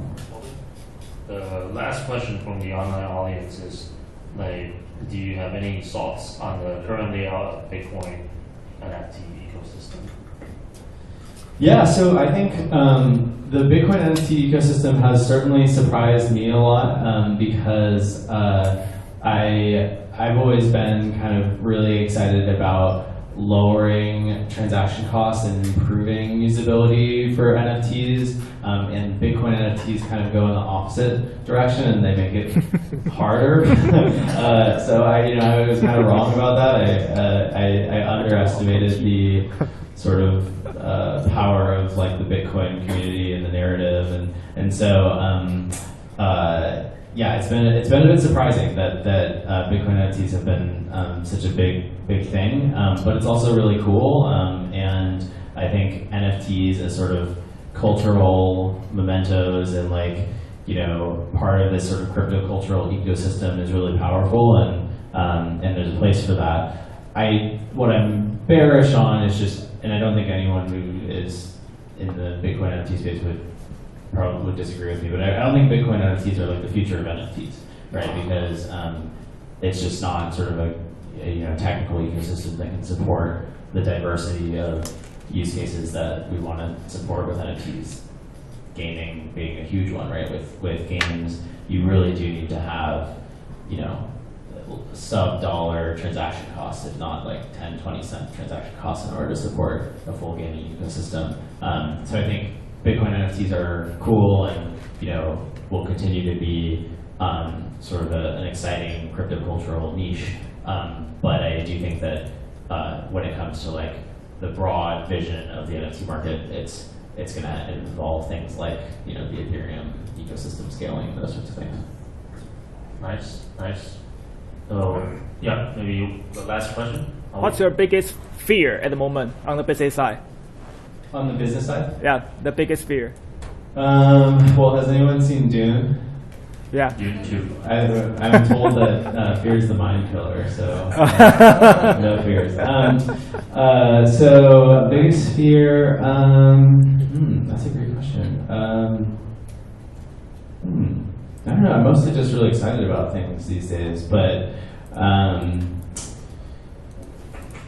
I think the thing that keeps me up most at night is just ensuring that I think you can have a perfect strategy. You can sort of philosophize about all the exciting things you want to do as a company, but if you don't have the internal execution engine to go and do those things, then all of the strategizing is for naught and doesn't matter. So I tend to just, you know, if I'm kind of like worrying about something, it's oftentimes worrying about how do we actually move faster and more effectively as a team, just because the more we can do that, the more types of things we can do. So those are the types of things that keep me up at night.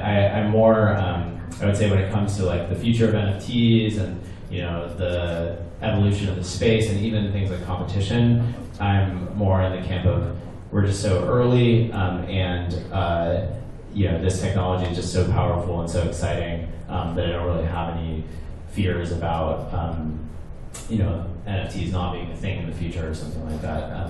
But maybe that's a little bit just coming from having drank the crypto Kool-Aid. So, yeah. Thank you. Great. I think it's officially a wrap for Devin's presentation. So let's give Devin a round of applause.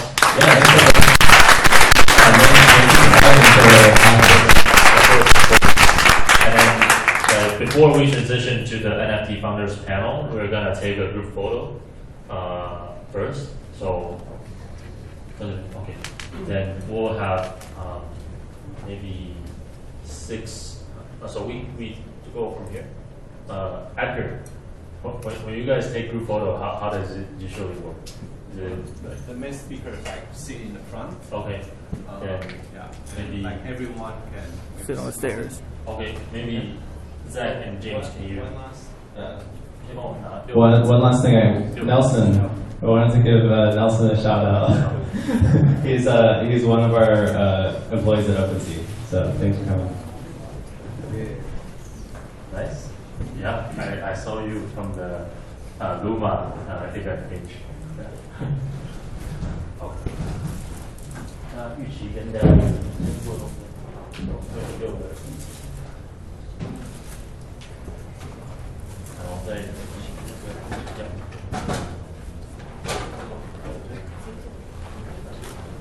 需要6个椅子。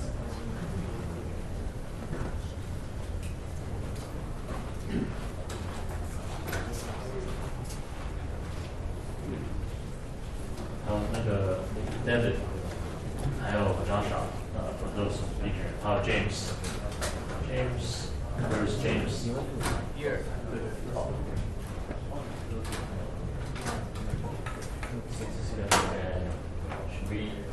那我们要请大家从两边到中间嘛，还是等旁边的作者看得到？大家好，那不好意思，要麻烦大家往中间一下，然后等一下就用这一。好，大家进去过来。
有，我们先关口。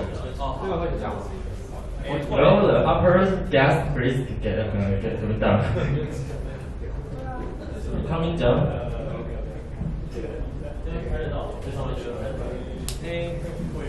会切到，会有点暗，对，主要是暗点一点。OK， 250。是。不好意思，因为有几个位置，中间这边有几个位置。它可以挂，它是不能挂。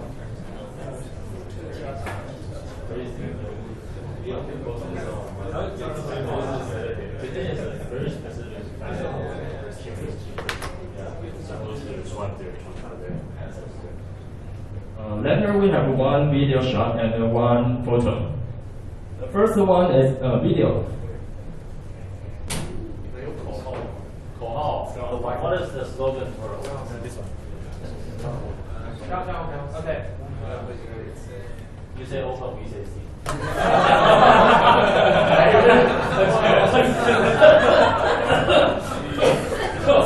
Well, that's it. That's it. You're gonna say open.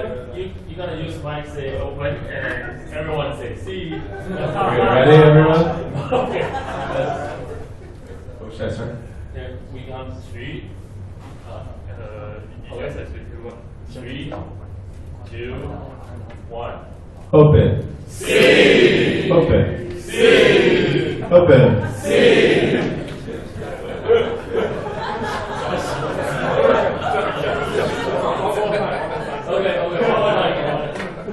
Okay. Now we can chant. We can chant this one. 他要做比较 rock and roll 的版本。3, 2, okay. 3, 2, 1. OpenSea. OpenSea. OpenSea. OpenSea. Okay. This will be on the landing page. Yes. Yeah, maybe try to wait so people on the front and then just Yeah, 他很坚持，对吧？要在一起啊，就是要前面的这样，然后到后面的，然后后面还要再下来。Yeah. 3, 2, 1. Okay, nice.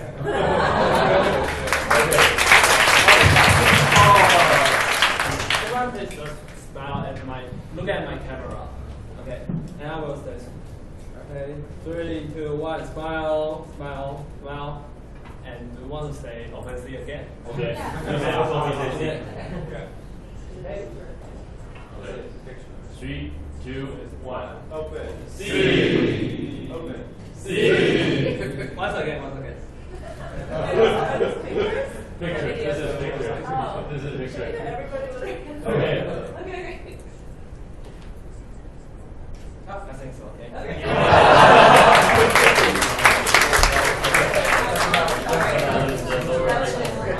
好，抱歉不给大家休息时间了，然后我们等一下这个 panel 就直接开始，然后很快就 panel 结束之后就有自由交流的时间，然后大家记得要待到5点20，因为5点20的这个 video team 他们正在 hackathon style 的 editing video， 然后在5点20的时候就会看到整个活动的回顾 ，which is mission impossible for them.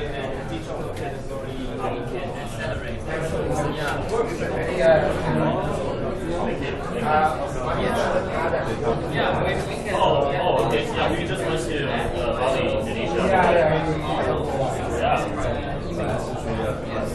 We're gonna jump right into an NFT panel. Yeah, right now. Yes.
Outliers. So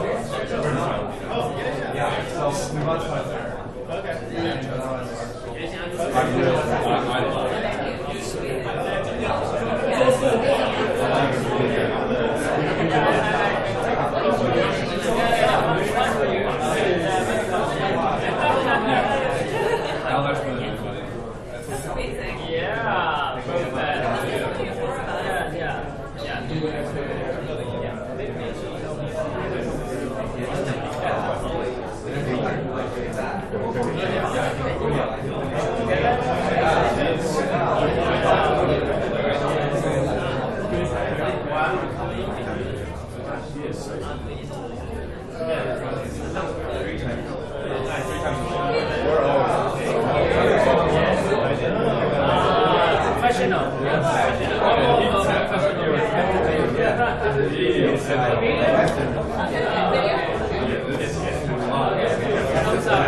入座了，大家要准备入座了，大家又要拿出手机了。刚刚的那个连接还是 work， 还是 work。Yeah, you gonna be sitting here.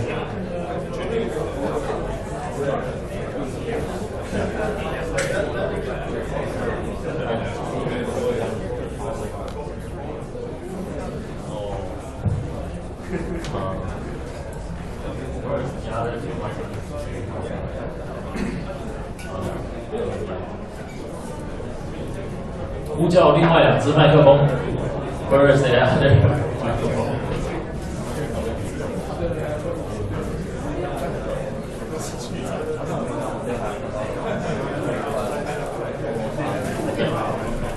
Yeah. 还有1只麦克风，不知道在哪了。还有1只麦克风，不见了。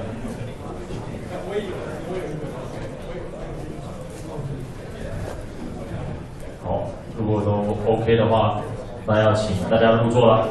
Let's get back to seat and pull up your phone again, and then scan this QR code again.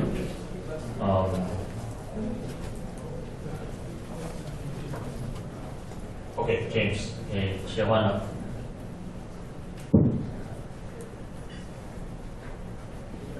Okay, there is another 4 questions that we have prepared for this NFT panel, and okay, so just for people to get warm up and get more familiar with.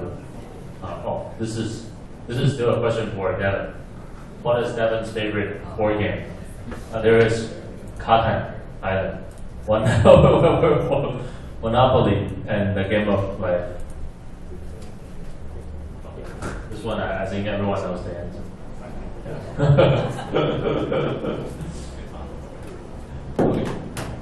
Okay, so this is for the NFT panel.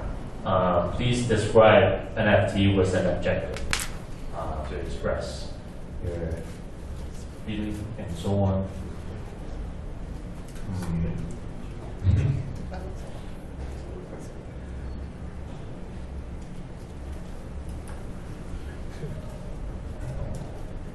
JPEG, loyalty, BDC, haha, sketchy, freedom, haha.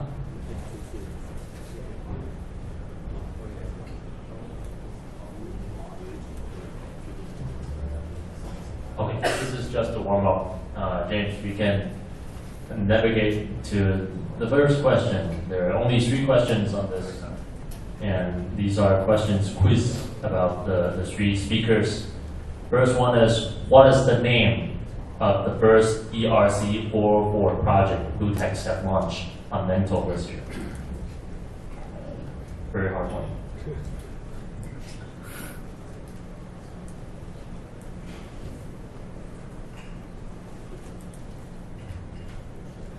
Okay, most people know that. It's Friends Token. You want to elaborate what is Friends Token?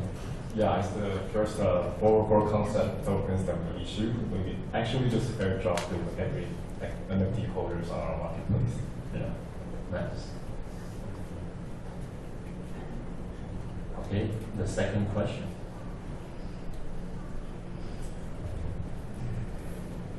What is the name of the film produced by CNEX Taiwan, an affiliate of Giloo that just got nominated for the Best Documentary Short at the Oscar this year? There is Ma Zhu, 赛德克, 绿岛, and Jinmen. All very misleading.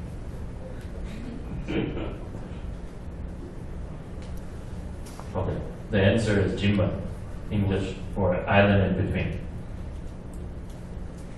Okay. Well, last question. It's gonna be for indexer, I think. Which chain does not have indexer services on yet?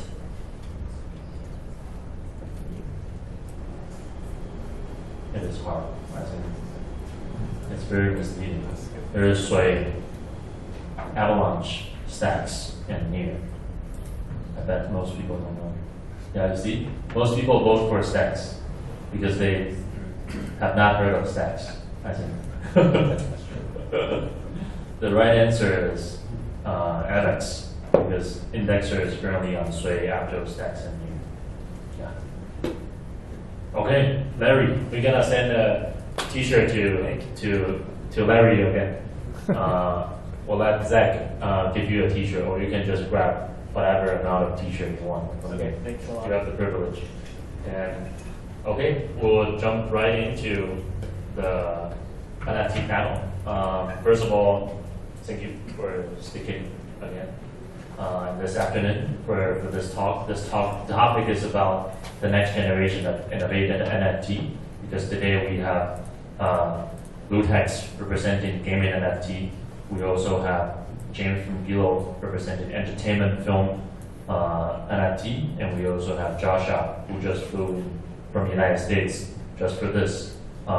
We will be talking about how to do indexing across different NFT platform aggregators and different chains. Maybe first of all, we should have everyone introduce yourself and your company. Start with me. All right, hello everyone. My name is David, COO and co-founder of Lootex. So Lootex is a game-focused NFT marketplace that we started since 2018. We foresee the future will be a lot of digital items recorded on blockchain, which gives a lot of ownership identity on chain. So it basically needs a place for gamers to trade safely. So that's why we found Loot and Exchange. Loot stands for in-game items. Exchange is for it to buy and sell. So this is briefly introduced about Lootex. My name is Josh. I'm super happy to be here. First time in Taiwan. Really loving it so far. I'm the co-founder of Indexer. Indexer is a multi-chain indexing infrastructure. We primarily focus on NFTs. kind of our vision is to be the programmatic interface for all digital assets. We have primarily focused on non-DVM chains because they've been the least supported, but we built universal data layers that developers can tap into to touch any liquidity and any transactions on chain. So we aggregate all major marketplaces across all the chains that we are indexing. Hello, guys. This is James. Right now, Managing Director at Giloo. This is a place. Giloo is a company that started out as a streaming services that is focusing on independent films across genres, documentaries, animations, and these kind of things in Taiwan. We are a boutique streaming services that has sort of become like the platform for creating classes in Taiwan. We do online streaming and also offline events. We do events like 2,000 people watching films together for like 6 hours. It's kind of fun. And starting from last year, we ventured into Web3. The idea is that to turn ourselves into an open platform where filmmakers and distributors can start to have different ways to monetize their content, build a relationship with the audience and stuff. So you can imagine that in the future, issuing NFTs or of different formats can be the one way for filmmakers and distributors to not only monetize but also connect with their audiences. And that's what we're doing right now. Great. Thank you for the brief introduction. Maybe I'll throw the first question to Devin from Lootex. As the quiz have indicated that Lootex is one of the first that implement and build on new token standards, ERCs 4337 and ERC 404. What are your hands-on real experience implementing these standards? And can you explain these standards in some simple language to the audience? Yeah, sure. So basically, I'm present to pursue some technical implementation. So if there's a new token standard, I'm going to be the first one to build some innovative application, especially on Lootex. So basically, 4337 is we call it a count abstraction.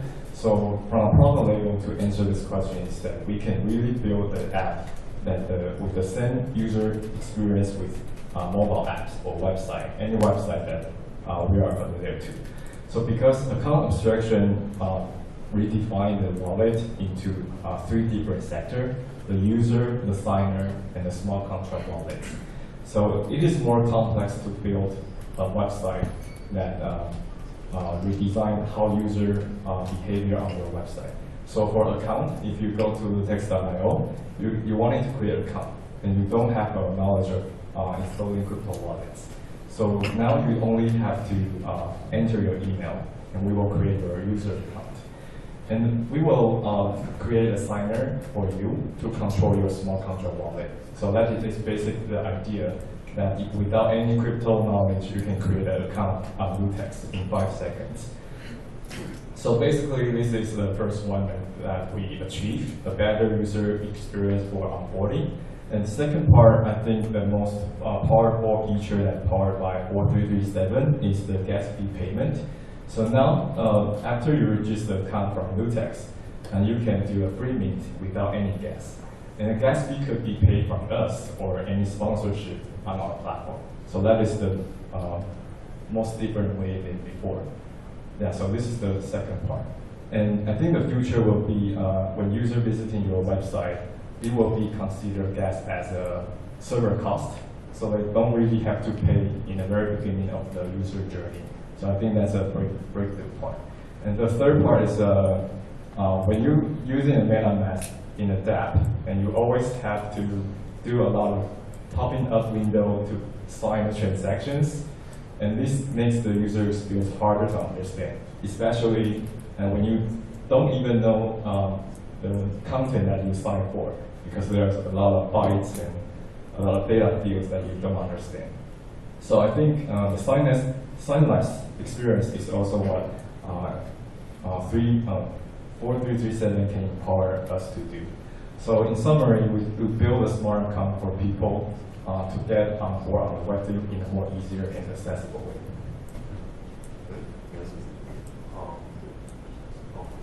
the second question,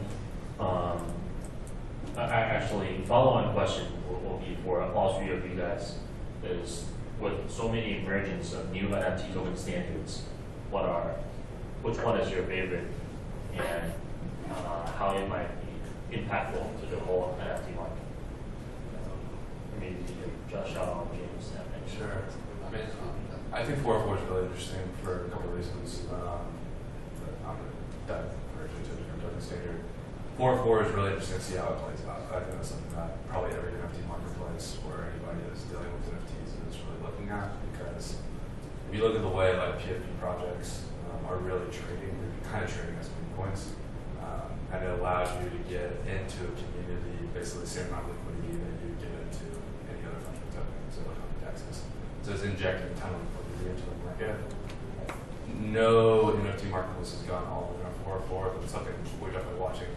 And at an indexing level as well. We need to be aware of like what tools around. I do think Sui has a really interesting, like they have a kiosk, native kiosk standard, which does do enforcement of royalties on chain. Something that's interesting there is it actually, like everybody says that they want like enforced royalties, especially for NFT creators, etc. But if you're really going to enforce royalties, it means that you have to change the way the transfer function works, where you can no longer do peer-to-peer transfers. And so Sui, they've kind of had a lot of issues. There's probably 3 competing NFT standards inside Sui right now. But with the royalty enforcements, it's been very strange for users when they go to mint an NFT and they can't transfer for free. So what you have to do is you have to pay a royalty in the transfer function. And it breaks just a lot of, everybody has been, it's been interesting to watch over the last year and a half, where everybody wants royalties enforced on chain, like at a smart contract layer directly inside the transfer function, but in practice, it's actually not what consumers want, because it breaks all the like normal use cases that you think how things would work. So we're like actively working with some labs to kind of develop this and get it into the right way. But there's been some interesting learnings there where NFT traders and consumers are on the same page, and it's something we kind of work for us as well. So.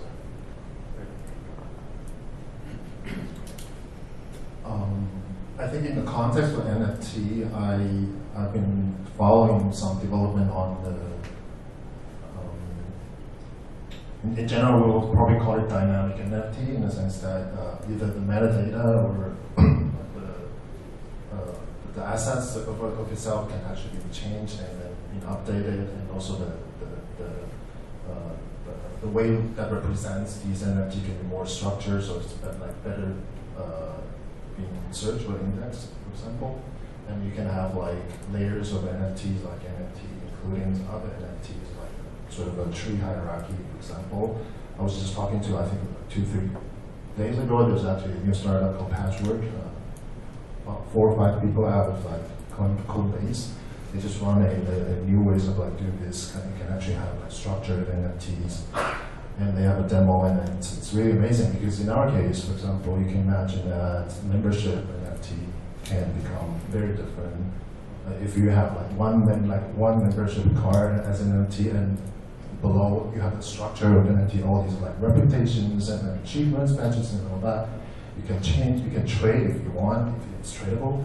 Like all these kind of different ways of like use cases can sort of emerge like once these ways of like structured or dynamic NFTs can be more popular in the space. It's something that I'm following a lot. I think there's a EIP, I think 7549 or something, and also 6551, of course, like token bounded account, token account. Yeah. Turning a token into an address, it's basically turning it into a wallet. That's also very, very amazing and powerful. We're still very early. A lot of things can happen. Yeah, I want to add on some token standard in especially the NFTs. So when you see, just like Devin mentioned, after CryptoKitties come out, a lot of when there's new token standard, developer always very confused about how we show to the users, because user also got confused. And I think new token standard means the journey of discovery, that we can imagine what application built on top of that token standard. So basically, in 721, a lot of metadata can be dynamic adjust. Some of them are frozen. So thanks to OpenSea, there are a frozen button that you will discover this PFD cannot change the pictures after they see showing it. So I think new token standard developer have to imagine what's the next application on top of the token standard. And I think for 404, I think it's very interesting token standard that they have both benefit characteristic on both fungible token and non-fungible token. So if you see when our user buy NFTs, basically they will search the JPEG that they like and then they collect. So basically it's more like an individual value for them because this picture looks like me or my girlfriend, so I buy it or gifting for them. So this is the more like individual value. And other part or for the user are more like a collected value. It's like the floor price of the NFTs I collected and a certain value of them have a strong reference for the floor price.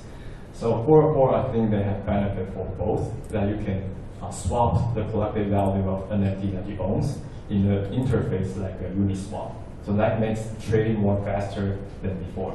And you can still keep the one that you like, the individual values for everyone. So I think that's how we imagine that 404 token will inspire the next behavior of the NFT collectors. Great.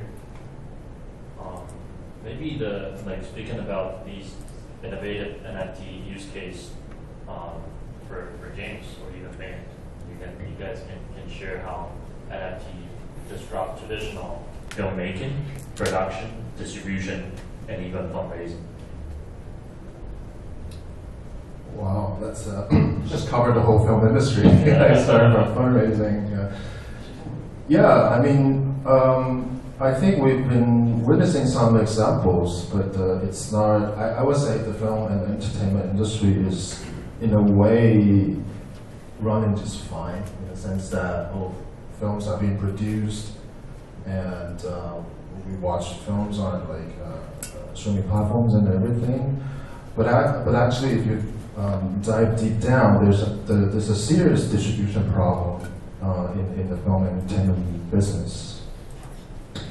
One can be there are several reasons and the symptoms in a sense that, for example, it's actually a good example. I think there's a film director called Brian Fogger whose film Icarus is I think it won the best documentary feature in Oscar and is being streamed on Netflix globally.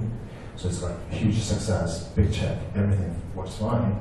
But his next film is called Dissidents, and it's about the Washington Post journalist disappeared in I think it's Saudi Arabia's embassy in Istanbul, and that film's got like zero distribution possibility. He was like trying really hard to find distributions. So even an Oscar-winning filmmaker can have, because maybe the nature of the film, the content of the film, have distribution problems in terms of like leveraging the existing systems. The other example I would give is actually that's the Sundance Film Festival. It's like the premiere, right? So can you guys imagine that every year how many films are being submitted to Sundance? Several thousand. Several thousand? Yeah. That's actually pretty good. Like, for feature films, there's like every year there's like 5,000 films submitted to Sundance. If you include the short films, that's another 10,000. So that's how many films being submitted to Sundance. Of course, as a physical film festival, they can probably premiere about like maybe 200.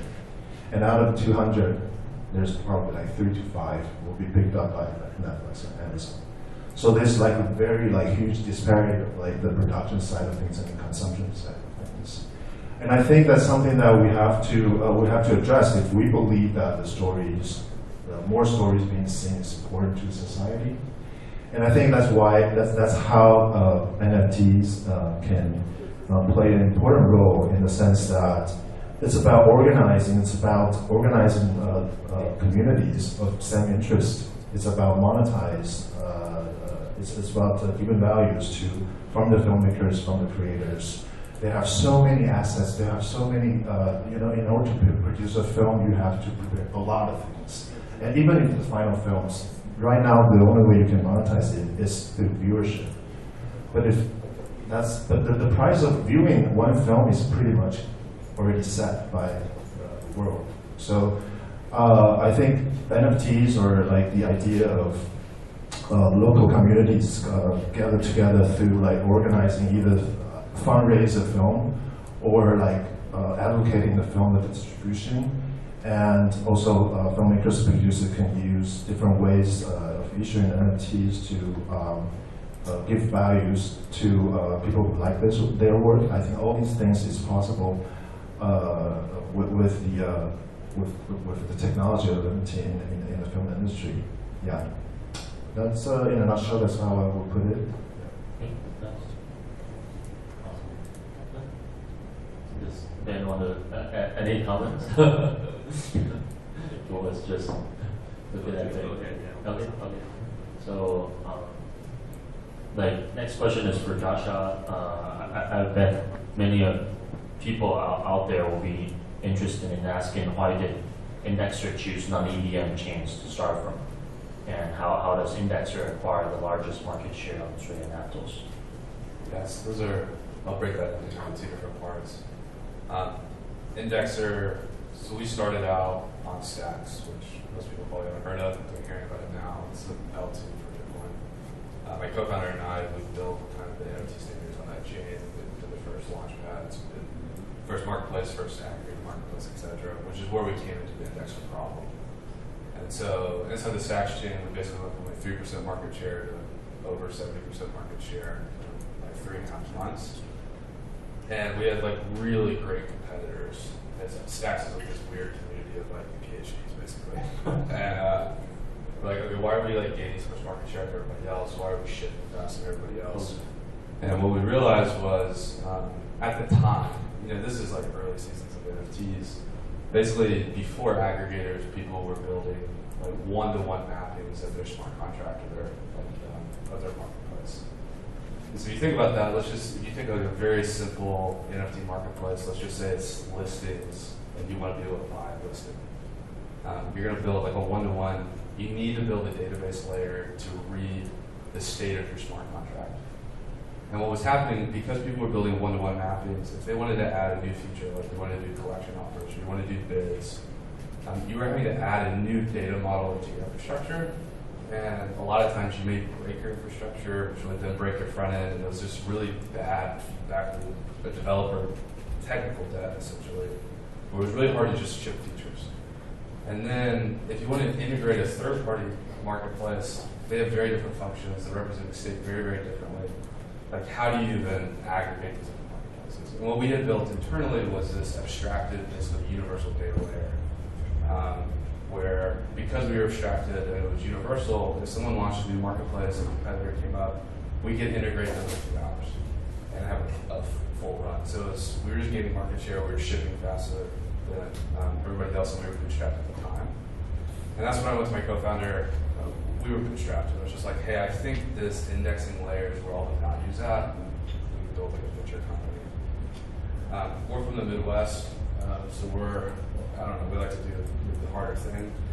It was really important to me to go, okay, we have this idea that we can build a universal data layer that's going to work on any blockchain infrastructure. EVM is a very different suite, which is different than Aptos, which definitely is different than Bitcoin. It's kind of this bold challenge that you can build like one API, one data layer across all these blockchains that looks the same. And so at the time, we were looking at Near, which had the fastest developer growth rate out of the big ones, which was and Solana. And Near they were doing a lot of interesting things. One, they had parallelization, it was super fast, it was a hyperchain. And then all these other hyperchains started to come out. So obviously there was Aptos and Sui. And internally we're like, okay, if we can do Stacks and Near, we can do any blockchain. our user base from Near was going to Aptos, so we went to Aptos, and we went to Sui, and now you're looking at, okay, TVM really matters now. We have product market fit. Basically every marketplace uses us, all the wallets use us, all the market makers use us, like our infrastructure and SDKs. And now we are going into EVMs. We just took a different route, mainly to future-proof ourselves. That hey, new blockchains come online, we know that we can build them into our model because we've already faced a ton of edge cases. Market share is really interesting. So there's a couple different parts of our business. Obviously, we have API calls. So those are developers just reading from our data. We make our money basically on transactions. So we do run our own order books. So if you're like a marketplace who wants to come in and you want all the liquidity, basically all the listings, you can just tap into our SDK and you can do trades. So we do 2.5% on all our first-party transactions and 0.5% on all third-party transactions. And so like gaining, for our business, you have this nice feedback loop if you have the dominant market share. So in the bear market, we really decided, okay, the most important metric for us is, on the consumer side of the business, or the transaction side of the business, is 6-month retention. Just kind of put 6 months out there, let's get our retention up as high as we possibly can. We ended up getting it into the high 80s, we hit low 90s as well, but now we're about 87% on the consumer side of 6-month retention. That was a super focus for us. So in the bear market, if you just think of like how these markets work, especially on these newer blockchains, where the GMV is not super high, you don't have a lot of churn inside the marketplace contracts. Retention was going to matter. When the bull market came back with our retention rates, we just kind of took over the market. One of the big reasons we did that is to really focus in Web3. Basically, all Web3 companies kind of have this issue. It was like, how do you retain users? How do you talk to your users? You can't run ads in Web3. Nobody's going to click on a Web3 ad. It's going to be spam. How do you talk to your users directly? Obviously, you have Discord. But we wanted to build like a one-to-one relationship for our ton of users. Because we run Indexer, basically every NFT community in all of our ecosystem uses our bots. And so everybody does role verification through the Indexer Discord bots, the Sui Foundation, Aptos Foundation, Near Foundation. Everybody uses us in all the NFT communities. And we just went from like a one-to-many relationship to a one-to-one. So we started opting users then to receive direct DMs. So if anything happens into your wallet, you receive a DM from us, and we can direct them into one of our IDs. That one indicator takes 6-month retention from like 40% to high 80% just by getting them into a one-to-one relationship. So that's how we basically took over Sui. So Hyperspace was the dominant marketplace there. We were in Tradeport. We went from like 4% to 80% market share. Basically, a lot of this year's whole market came and we retained it all the way through Q1. Nice. Like for people who don't know that Indexer, they not only dominate the 4 chains NFT trading volume, but they also expand 4 of the chains transaction total market by several X for Sui, Aptos, and so on. Yeah, so there's a really interesting, obviously the Mr. team really likes us, so does Aptos Foundation. What's interesting is when a company can drive retention up, users are more engaged, and transaction volume on the chain is way up. So if you think about this, probably everybody's experienced this. Let's say that you have your NFT listed on Marketplace A, you receive a bid on Marketplace C that you never check, you're never going to see that bid.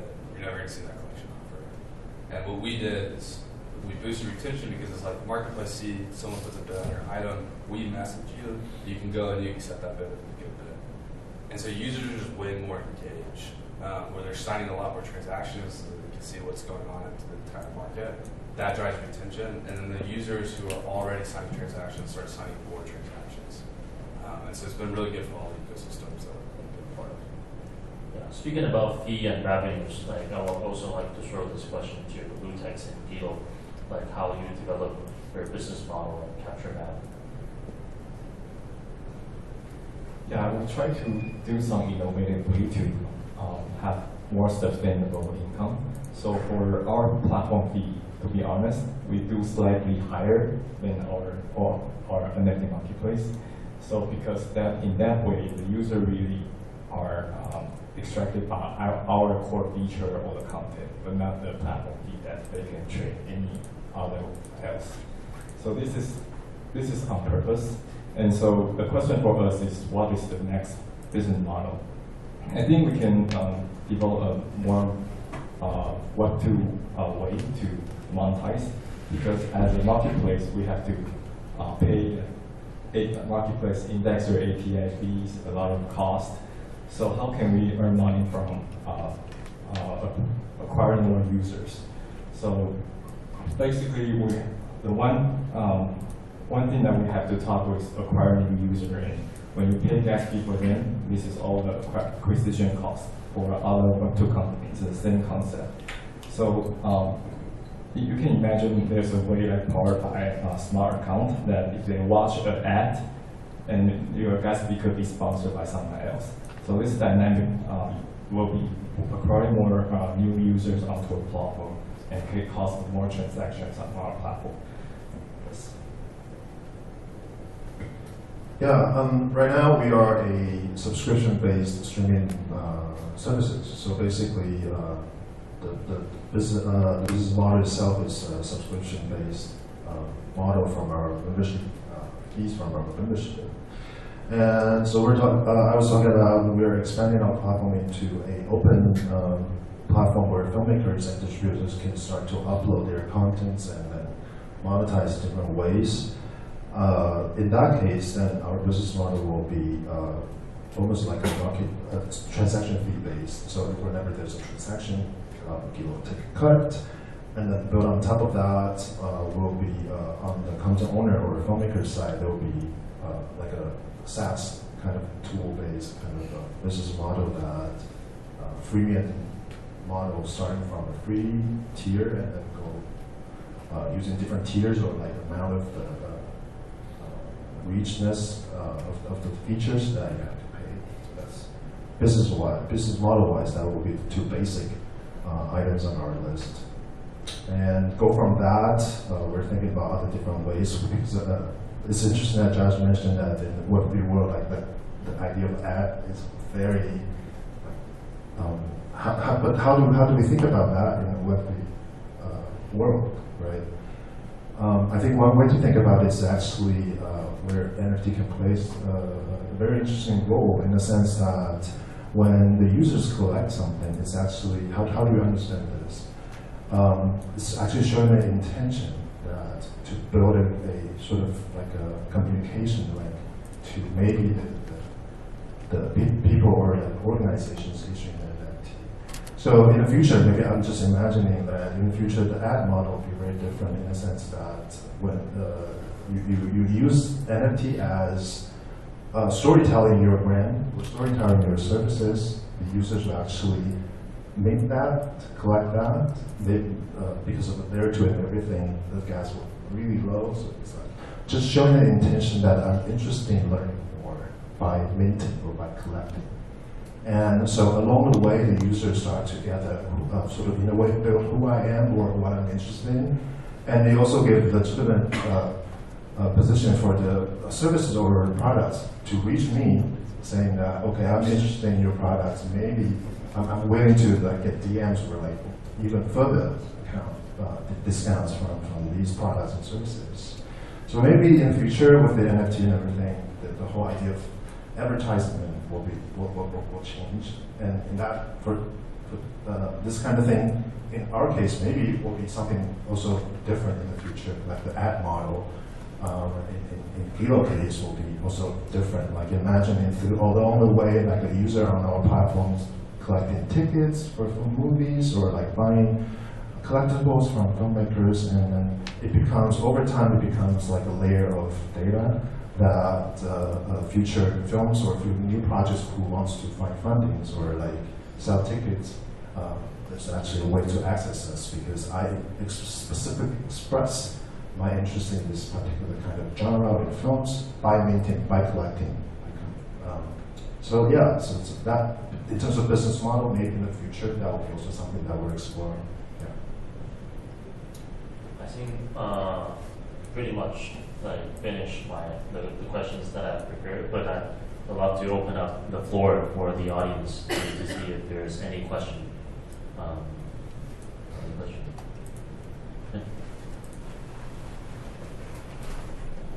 I had a question on, I guess for all of you, but maybe Josh in particular, on like, yeah, how you see blockchain and like sort of multi-chain ecosystem scaling over the next while. You know, the sort of the various competing theses with like Polygon ad layer, Optimus super chain. Maybe things are just continuing to be kind of messy across lots of different chains. Just yeah, curious to hear all of your guys' theses on that. Yes, I think there's maybe two ways to break this out. There's the technical side of it and then the adoption side of it. I think the adoption side is kind of a more interesting one. And this, I actually may take this maybe a different way than your question's going. I really think the foundations at all these blockchains are super important. Like the BD teams at a blockchain foundation is the most important thing for an ecosystem. And without a great BD team, like you're just not going to get any adoption into the chain.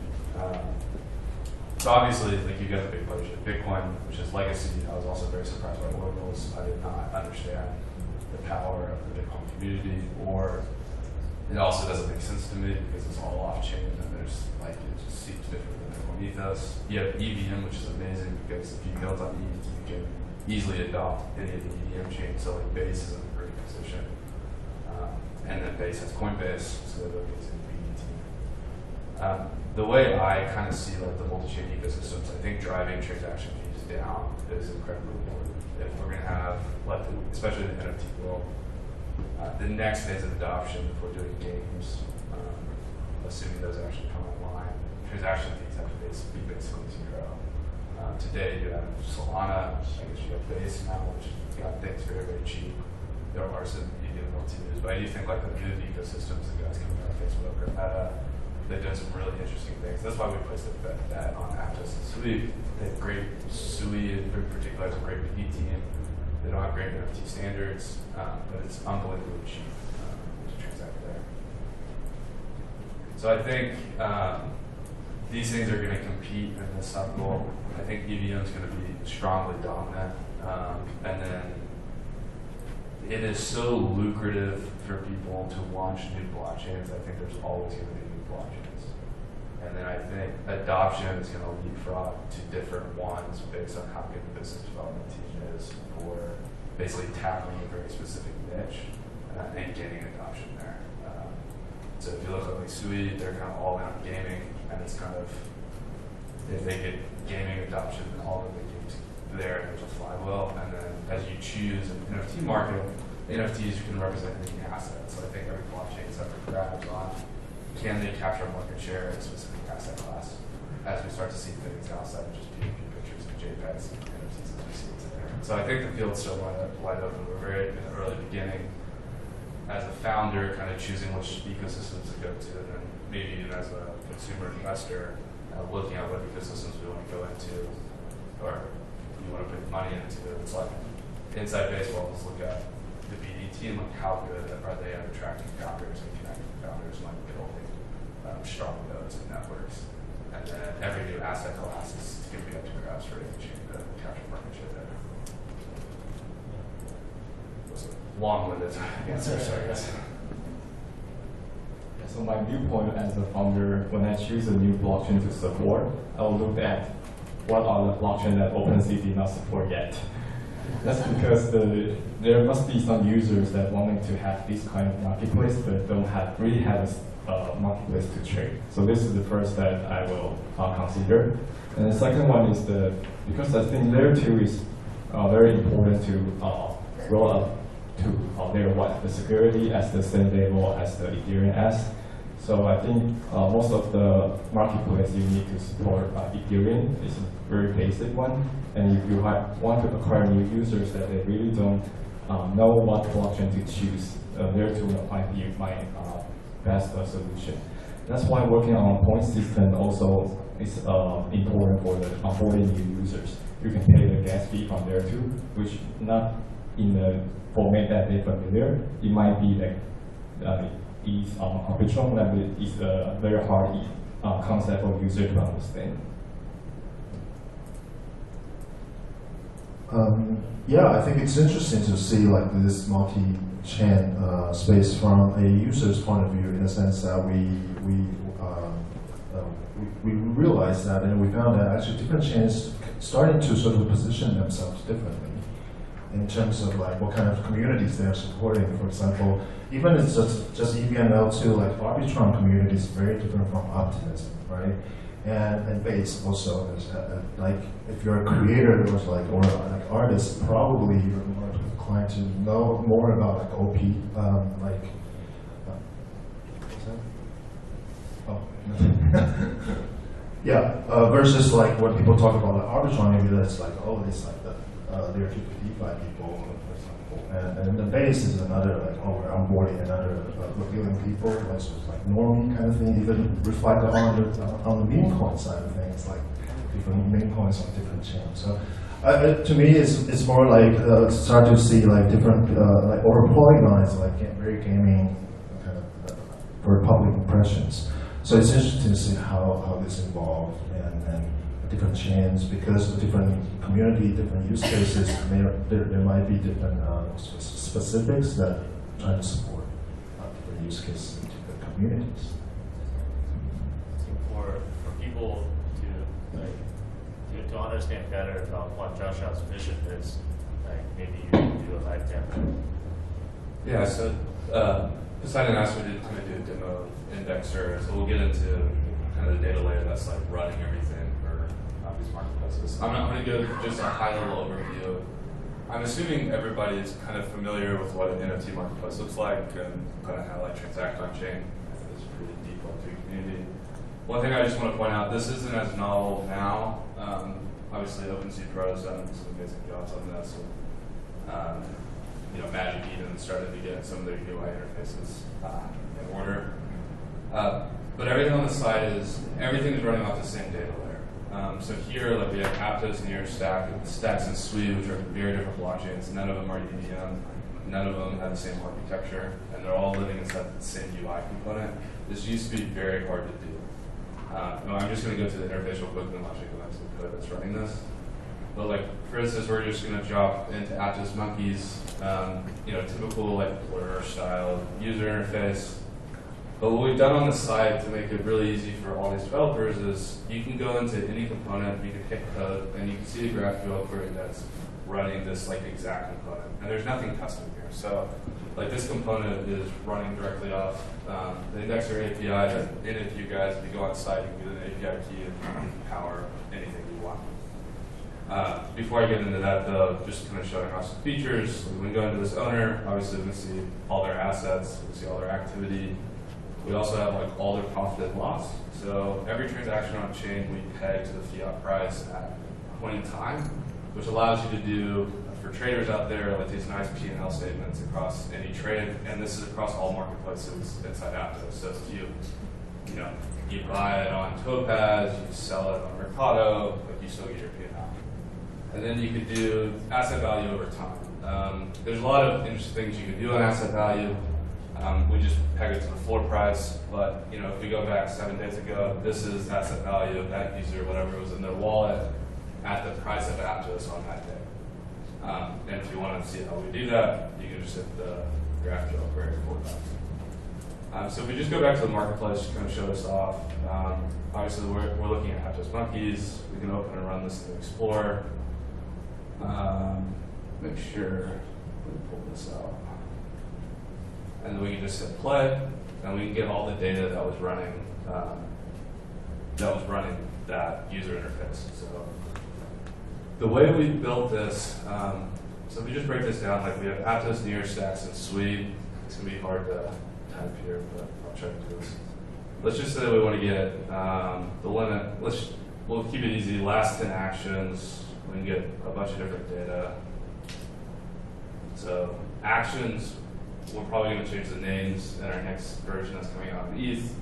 You can think of actions as like transaction receipts. So like what was actually taking place. If you do like a buy transaction, you're going to have a buy action, and you're going to have a transfer action. So they're like one-to-many relationships with transactions. You get sender, receiver, price, NFT. You get a bunch of data here. And then it's very composable. So we go from actions. Obviously, you're going to want to see the NFT.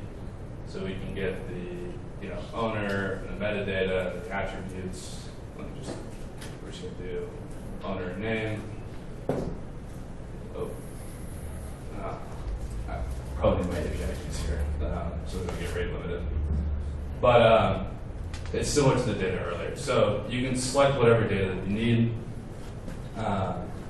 NFT owner. But the nice thing about this is because it's all a universal data layer, we can go from Sui, we can literally just change this to Aptos, and then run that exact same query, and it's going to pull in all the data. So for developers, the reason a lot of people adopt this and use us is if you build to one blockchain, let's say that you're moving into Sui, like Lootex, and then you want to expand into Aptos, and then you want to expand into like ETH when ETH goes live in a few weeks, you get it all out of the box. And then the SDKs are set up the exact same way, where you go, I want to list an NFT. You don't have to go figure out like what function call do I need to call for marketplace A, B, C, D, E. You can just say, here's the NFT ID, here's the marketplace I want to list it on, here's the price I want to list it on, and it'll build that transaction payload for you. Or if you want to buy an NFT from various different marketplaces, you don't have to go figure out all the routing. You can just say, buy NFT, or you want to sweep NFTs, you pump in a bunch of different NFT objects based on our model. They could be listed across 5 different marketplaces. It'll build that transaction payload, and you can just sign that transaction. And so this was really built out of kind of this vision of there's a bunch of different NFT ecosystems. None of them are compatible. It's a pain in the ass as a developer to kind of integrate all these systems. How do we make this as simple as possible? So where one day we can get to this world where the example I kind of used from a vision statement is like, how cool would it be if you're buying a car? Let's say, for whatever reason, you're in the market for a red Prius. You could go, hey, show me every red Prius that's ever been made across any year. And then I want one with less than 30,000 miles on it. I want to see everyone that's listed across every used car dealership in the world. And then there's a very specific one that you want that's not for sale. I can place a bid on that, and that user can place a bid and make sense of that. And I think that's what's really interesting about NFTs and indexing in general in the Web3 space, or indexing in the Web3 space, which wasn't available in the traditional markets, is everything's available. It's a hard problem. It's hard to get that data, but there's no black boxes. Where if you look at traditional finance, or you look at a used car dealership, there's a bunch of data in a bunch of different silos that you will never get access to, and you can't activate it. Where in Web3 is every asset is on chain. They may be using different protocols, different standards, different architectures, but we can go get that data and we can build like a truly transparent market. And that's what we're doing here, and this is kind of our first version that's been built out of running marketplaces, doing tons of launches, spending a lot of time with developers on what their needs are, and then just make it as easy as possible to get the data and move assets around. Well, any question for her, for Indexer? Yeah, a small team, but a very, very technical team. In terms of their technical productivity, it's crazy. Yeah, so we're really at 6 engineers at the moment to customer success. So that's been kind of our ethos. Again, we're building across multiple chains. We're not like the smallest team in the space, we're definitely not the biggest. But everything that we build is based on we can't do anything custom. So that's basically the number one mandate. Any feature that we ship has to be available to everybody, and it has to be based on the universal model. And if it's not, and it's not powered by Index, we just don't do what we say. Any question? Yeah.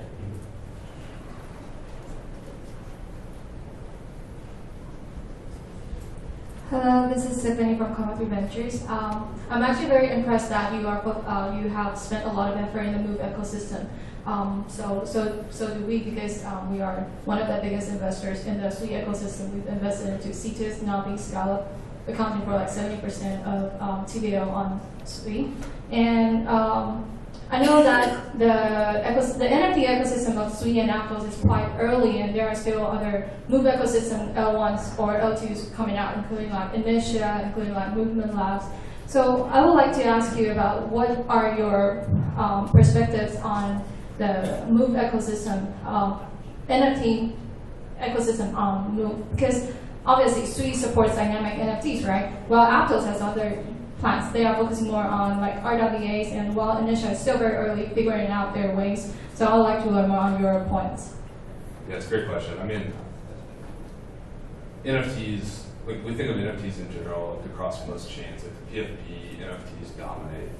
If you're talking about like GMV, like PFPs typically dominate. I think where Sui is fairly smart and what they're kind of moving into is they're doing a lot of deals with large game companies. Obviously game, and if you look at like the bear market, it's really, like you look at Gods of the Chain, things like SoRare, etc., they hold through cycles transaction volume really, really well. So like what Lootex is doing. I don't think that like PFP ecosystem or the art ecosystems inside Sui are ever going to get to the level of Solana. I do think that games have a really good chance of like leapfrogging that kind of leading in that area. For a couple, one from the technical side, Sui's got a lot of really interesting things going for it on the technical side, but specifically their business development team. We have talked to basically every foundation, period, like all the ETH foundations. Back in the day, I mean, last cycle, Polygon's BD team was considered like the best BD team, but it really got gutted in the cycle, so like a lot of those people aren't there anymore. Same thing with Solana kind of early. Today, I would say the two best business development teams out of blockchain ecosystems that we talked to, and we talked to quite a few, is Base and the Mystic Labs Sui team, because they all, mainly because they bring a professionalism into the industry, having come from Meta, where they're able to get deals done, and they're super responsive, and they're great with their founders. Everybody who like deals with the Mystic team actually loves them, where you can't say that about basically any other ecosystem. So that, I would say that that's like the bull case for Sui, is they've done a great job attracting games, signing gaming deals. I don't think the PFP ecosystem is going to get there on Sui. Just that's not really the meta component. They have a great BD team. I do think some of the downsides though is, and they're working really hard on this, is they had a lot of standard issues when they came out. So there was the origin by standard, origin by kind of shut down, so the clutch ecosystem kind of shut down. There's a lot of competing standards that they're trying to get in order from a technical perspective so that it's easier for developers to build. It's one of the kind of interesting reasons, because the standards are so hard, even like competitive marketplaces to us use our indexing infrastructure just because the standards are so hard to deal with across all different marketplaces. So they need to get that in order if they're going to get widespread adoption. It's good for us, but for the ecosystem, they need to get that in order. Thanks for the insight. Very appreciate it. Any other questions? I'll leave for Josh or Devin. I'd like to have a question for all three speakers. Since the last program was started by like NBA Top Shot and also celebrity changing their PFP to NFT, and also there's like Solana, there are lots of NFT with buildings like drink to earn, walk to earn, like X to earn, like topic like that. So my question is, what do you think the next opportunity for massive adoption of NFT? What's the next bull run? What's the topic? And also, is there any chance that NFTs are adopted by not people already know crypto, but that people like their don't know crypto, they found NFTs interesting and use it as a gateway to get into crypto?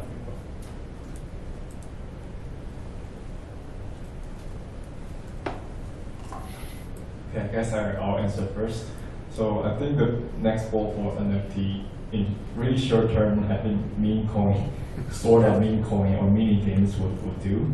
And for longer term, I believe in games. So when we in Lootex, we still feature like 4 games bi-weekly. So there's a lot of good games are coming up very soon because for the past, the user experience is not good enough. the technical is not scaling enough, but all these problems have been solved. So there are one reason for Web3 game to be a bull market leading category. It's the value proposition of the Web3 game, whether it is very higher priority on the gameplay or user incentives. So imagine that you're building a game, you have to choose like one highest key metrics for gameplay or user incentives. So basically, what we choose our partner is we choose the gameplay for the more longer term success of the game. Because if you are using the user incentive as the highest priority, it is more likely to be a zero-sum game. But so the most challenging part is you find value from external users to put in money or external business model to keep this model sustained. So once this is not sustainable, user will figure this out very quickly and they will not join your game. So other choices that you put the gameplay at the most high priority, that I think user will be purely for fun, just enjoy these games. But in order to have some advantage in Web3 technology, you play around with your money and your virtual items. So it must be related to some trading and money investment in virtual assets. So there's a lot of this kind of games are coming up recently, like Sharpnail or Matrix doing a good first-person shooting game. It's very put on the top of the gameplay at the beginning of the internal decision level. So I think for the long term, game will be the most likely way to acquire more users.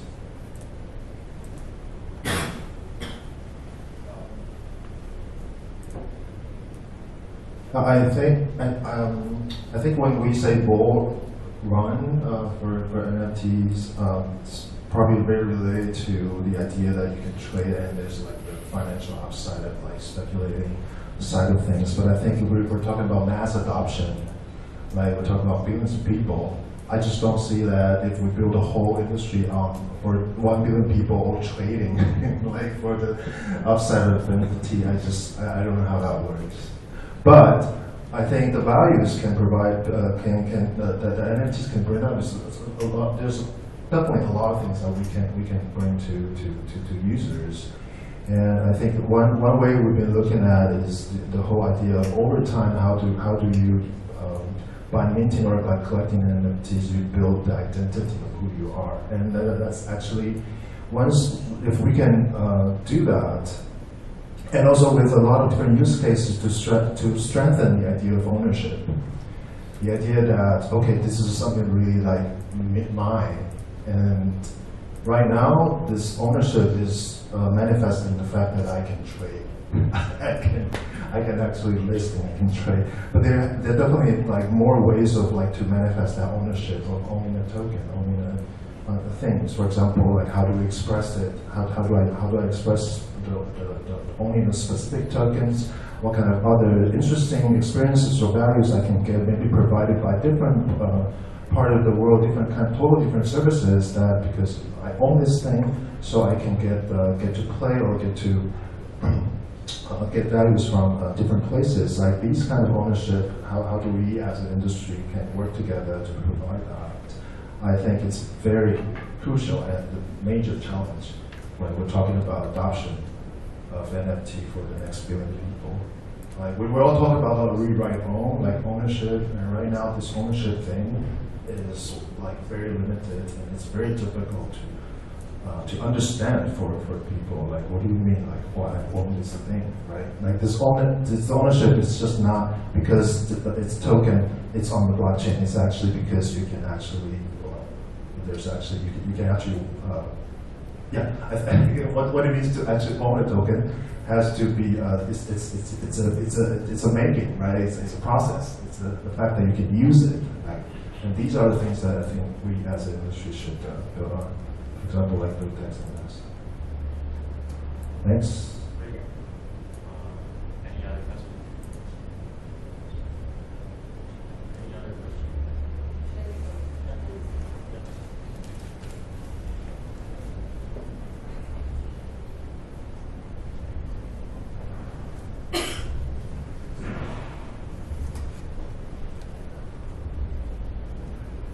Malaka, and I'm from Domin. And thank you for the great talk. I am curious about two things. So the first part is, there are two things which are starkly different from Web 2 and Web 3, and when we talk about mass adoption, I would like to know which one do you think is difficult probably to crack. One is the jargon or the narrative that is being used by Web 3 or crypto native users to non-crypto or crypto adjacent users, or do you think it's the user experience which is very starkly different from everyday Web 2 platforms, and which one do you think is a little more difficult to crack in the sense of mass adoption and business development?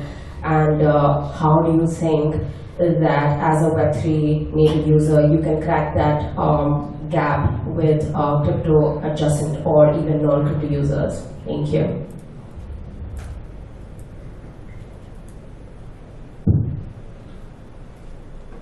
To answer the question probably directly, I think the harder one to crack, just because it's really hard to change culture, is going to be language. I like the jargon. I mean, we're all inside Web3, and it would be very hard for me to change the words that I use. So I think that one's going to be extremely hard to crack, just because when a culture kind of takes root, like, culture is extremely hard to change once it gets going. And I think to change language is to change culture. So I think that one's going to be really hard. The UX kind of experience of it being different than like Web3 and Web2 have a very different user experience that's quite hard. The nice thing about that is that's an engineering problem, and so it can be solved. And like even if we look at like, where we were 3 years ago, or like when I first saw Bitcoin and got into it in 2012, like there was literally, the UX was like nothing in 2012, right? Like you had to wire money to Mt. Gox. Like it was, or you had to like do meetups and like do local swaps, and it was very hard. Now you can go to Coinbase, there's like no delays, you can sign up, you can transfer it into like a hot wallet, and it takes no time. So, I mean, this might be negative, but I don't think the jargon will change just because that means the culture is going to change, and that's going to be really hard to do.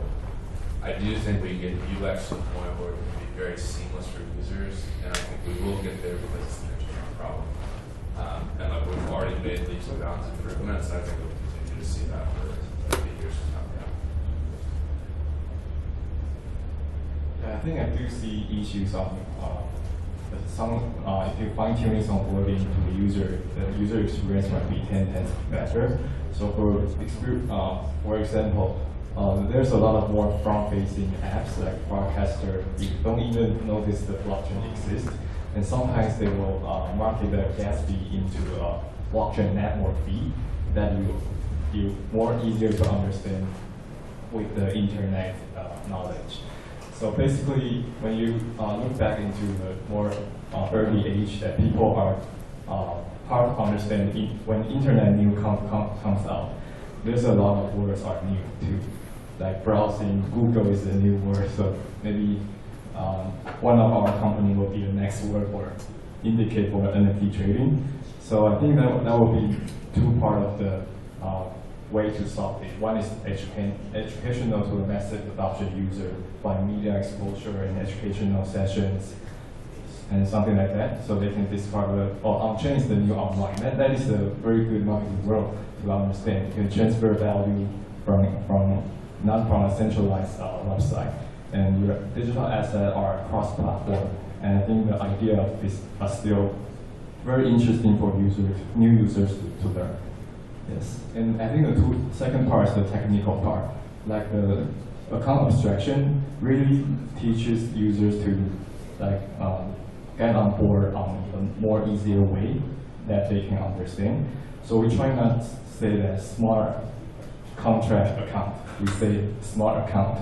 You can buy some points from your credit card and pay the blockchain network fee as easy as you used before. Yes. Yeah, I think user experience definitely, even just for the past years, the whole idea of embedded wallets and all that, there's a lot of very good development on that track. So hopefully that route, not hopefully, but I'm pretty sure that will continue because they're all great teams that are working on that. And I guess it's interesting that David, you mentioned the media exposure, like the whole. I think this is something that is also very challenging. Like the whole people outside of Web3, they looking in, you know, they all see like it's funny, like all the keywords that we come up with, like oh haha, and it's actually people still have very bad idea of like why we're here, like why you guys are doing this. So I think powerful and also really good use cases and also good communication to the outside is very, very important. Right now, if you go to Podcaster, I think I would say 99% of the users are still very Web3. It's even DJing. How do we do that? Because we already see the power of like the Podcaster's case, and how do we onboard more people to that thing? And also Lens Protocol, for example, just another way to do that. Yeah, I really hope that we can move forward. Yeah.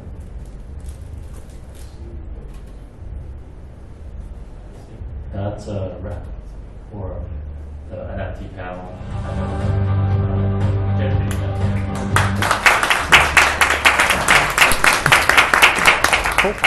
Not yet. Before we play that video, just want to say thank you to Lingguang Yingxiang Xianshi. What is the English name? Blink Lab. Yeah, Blink Lab. The founder of Blink Lab is my school brother from Shenzhou. And they are the only team that we have been partnering with after since we host events in 2020, 2021, 2022, 2023, purely because they are very fast. They are known for being very fast. So today the event hasn't ended, but they already have the recap video for all the sessions for today. And it probably includes all of your face. And so I think is there a few words you want to say? Just see the video. Oh, okay. Demo or die. Okay, that's demo.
Nice.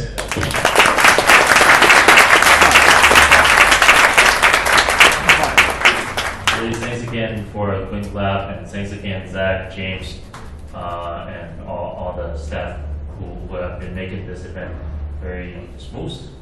And right now we can use this venue for another 20 minutes, so it's networking time. That's it.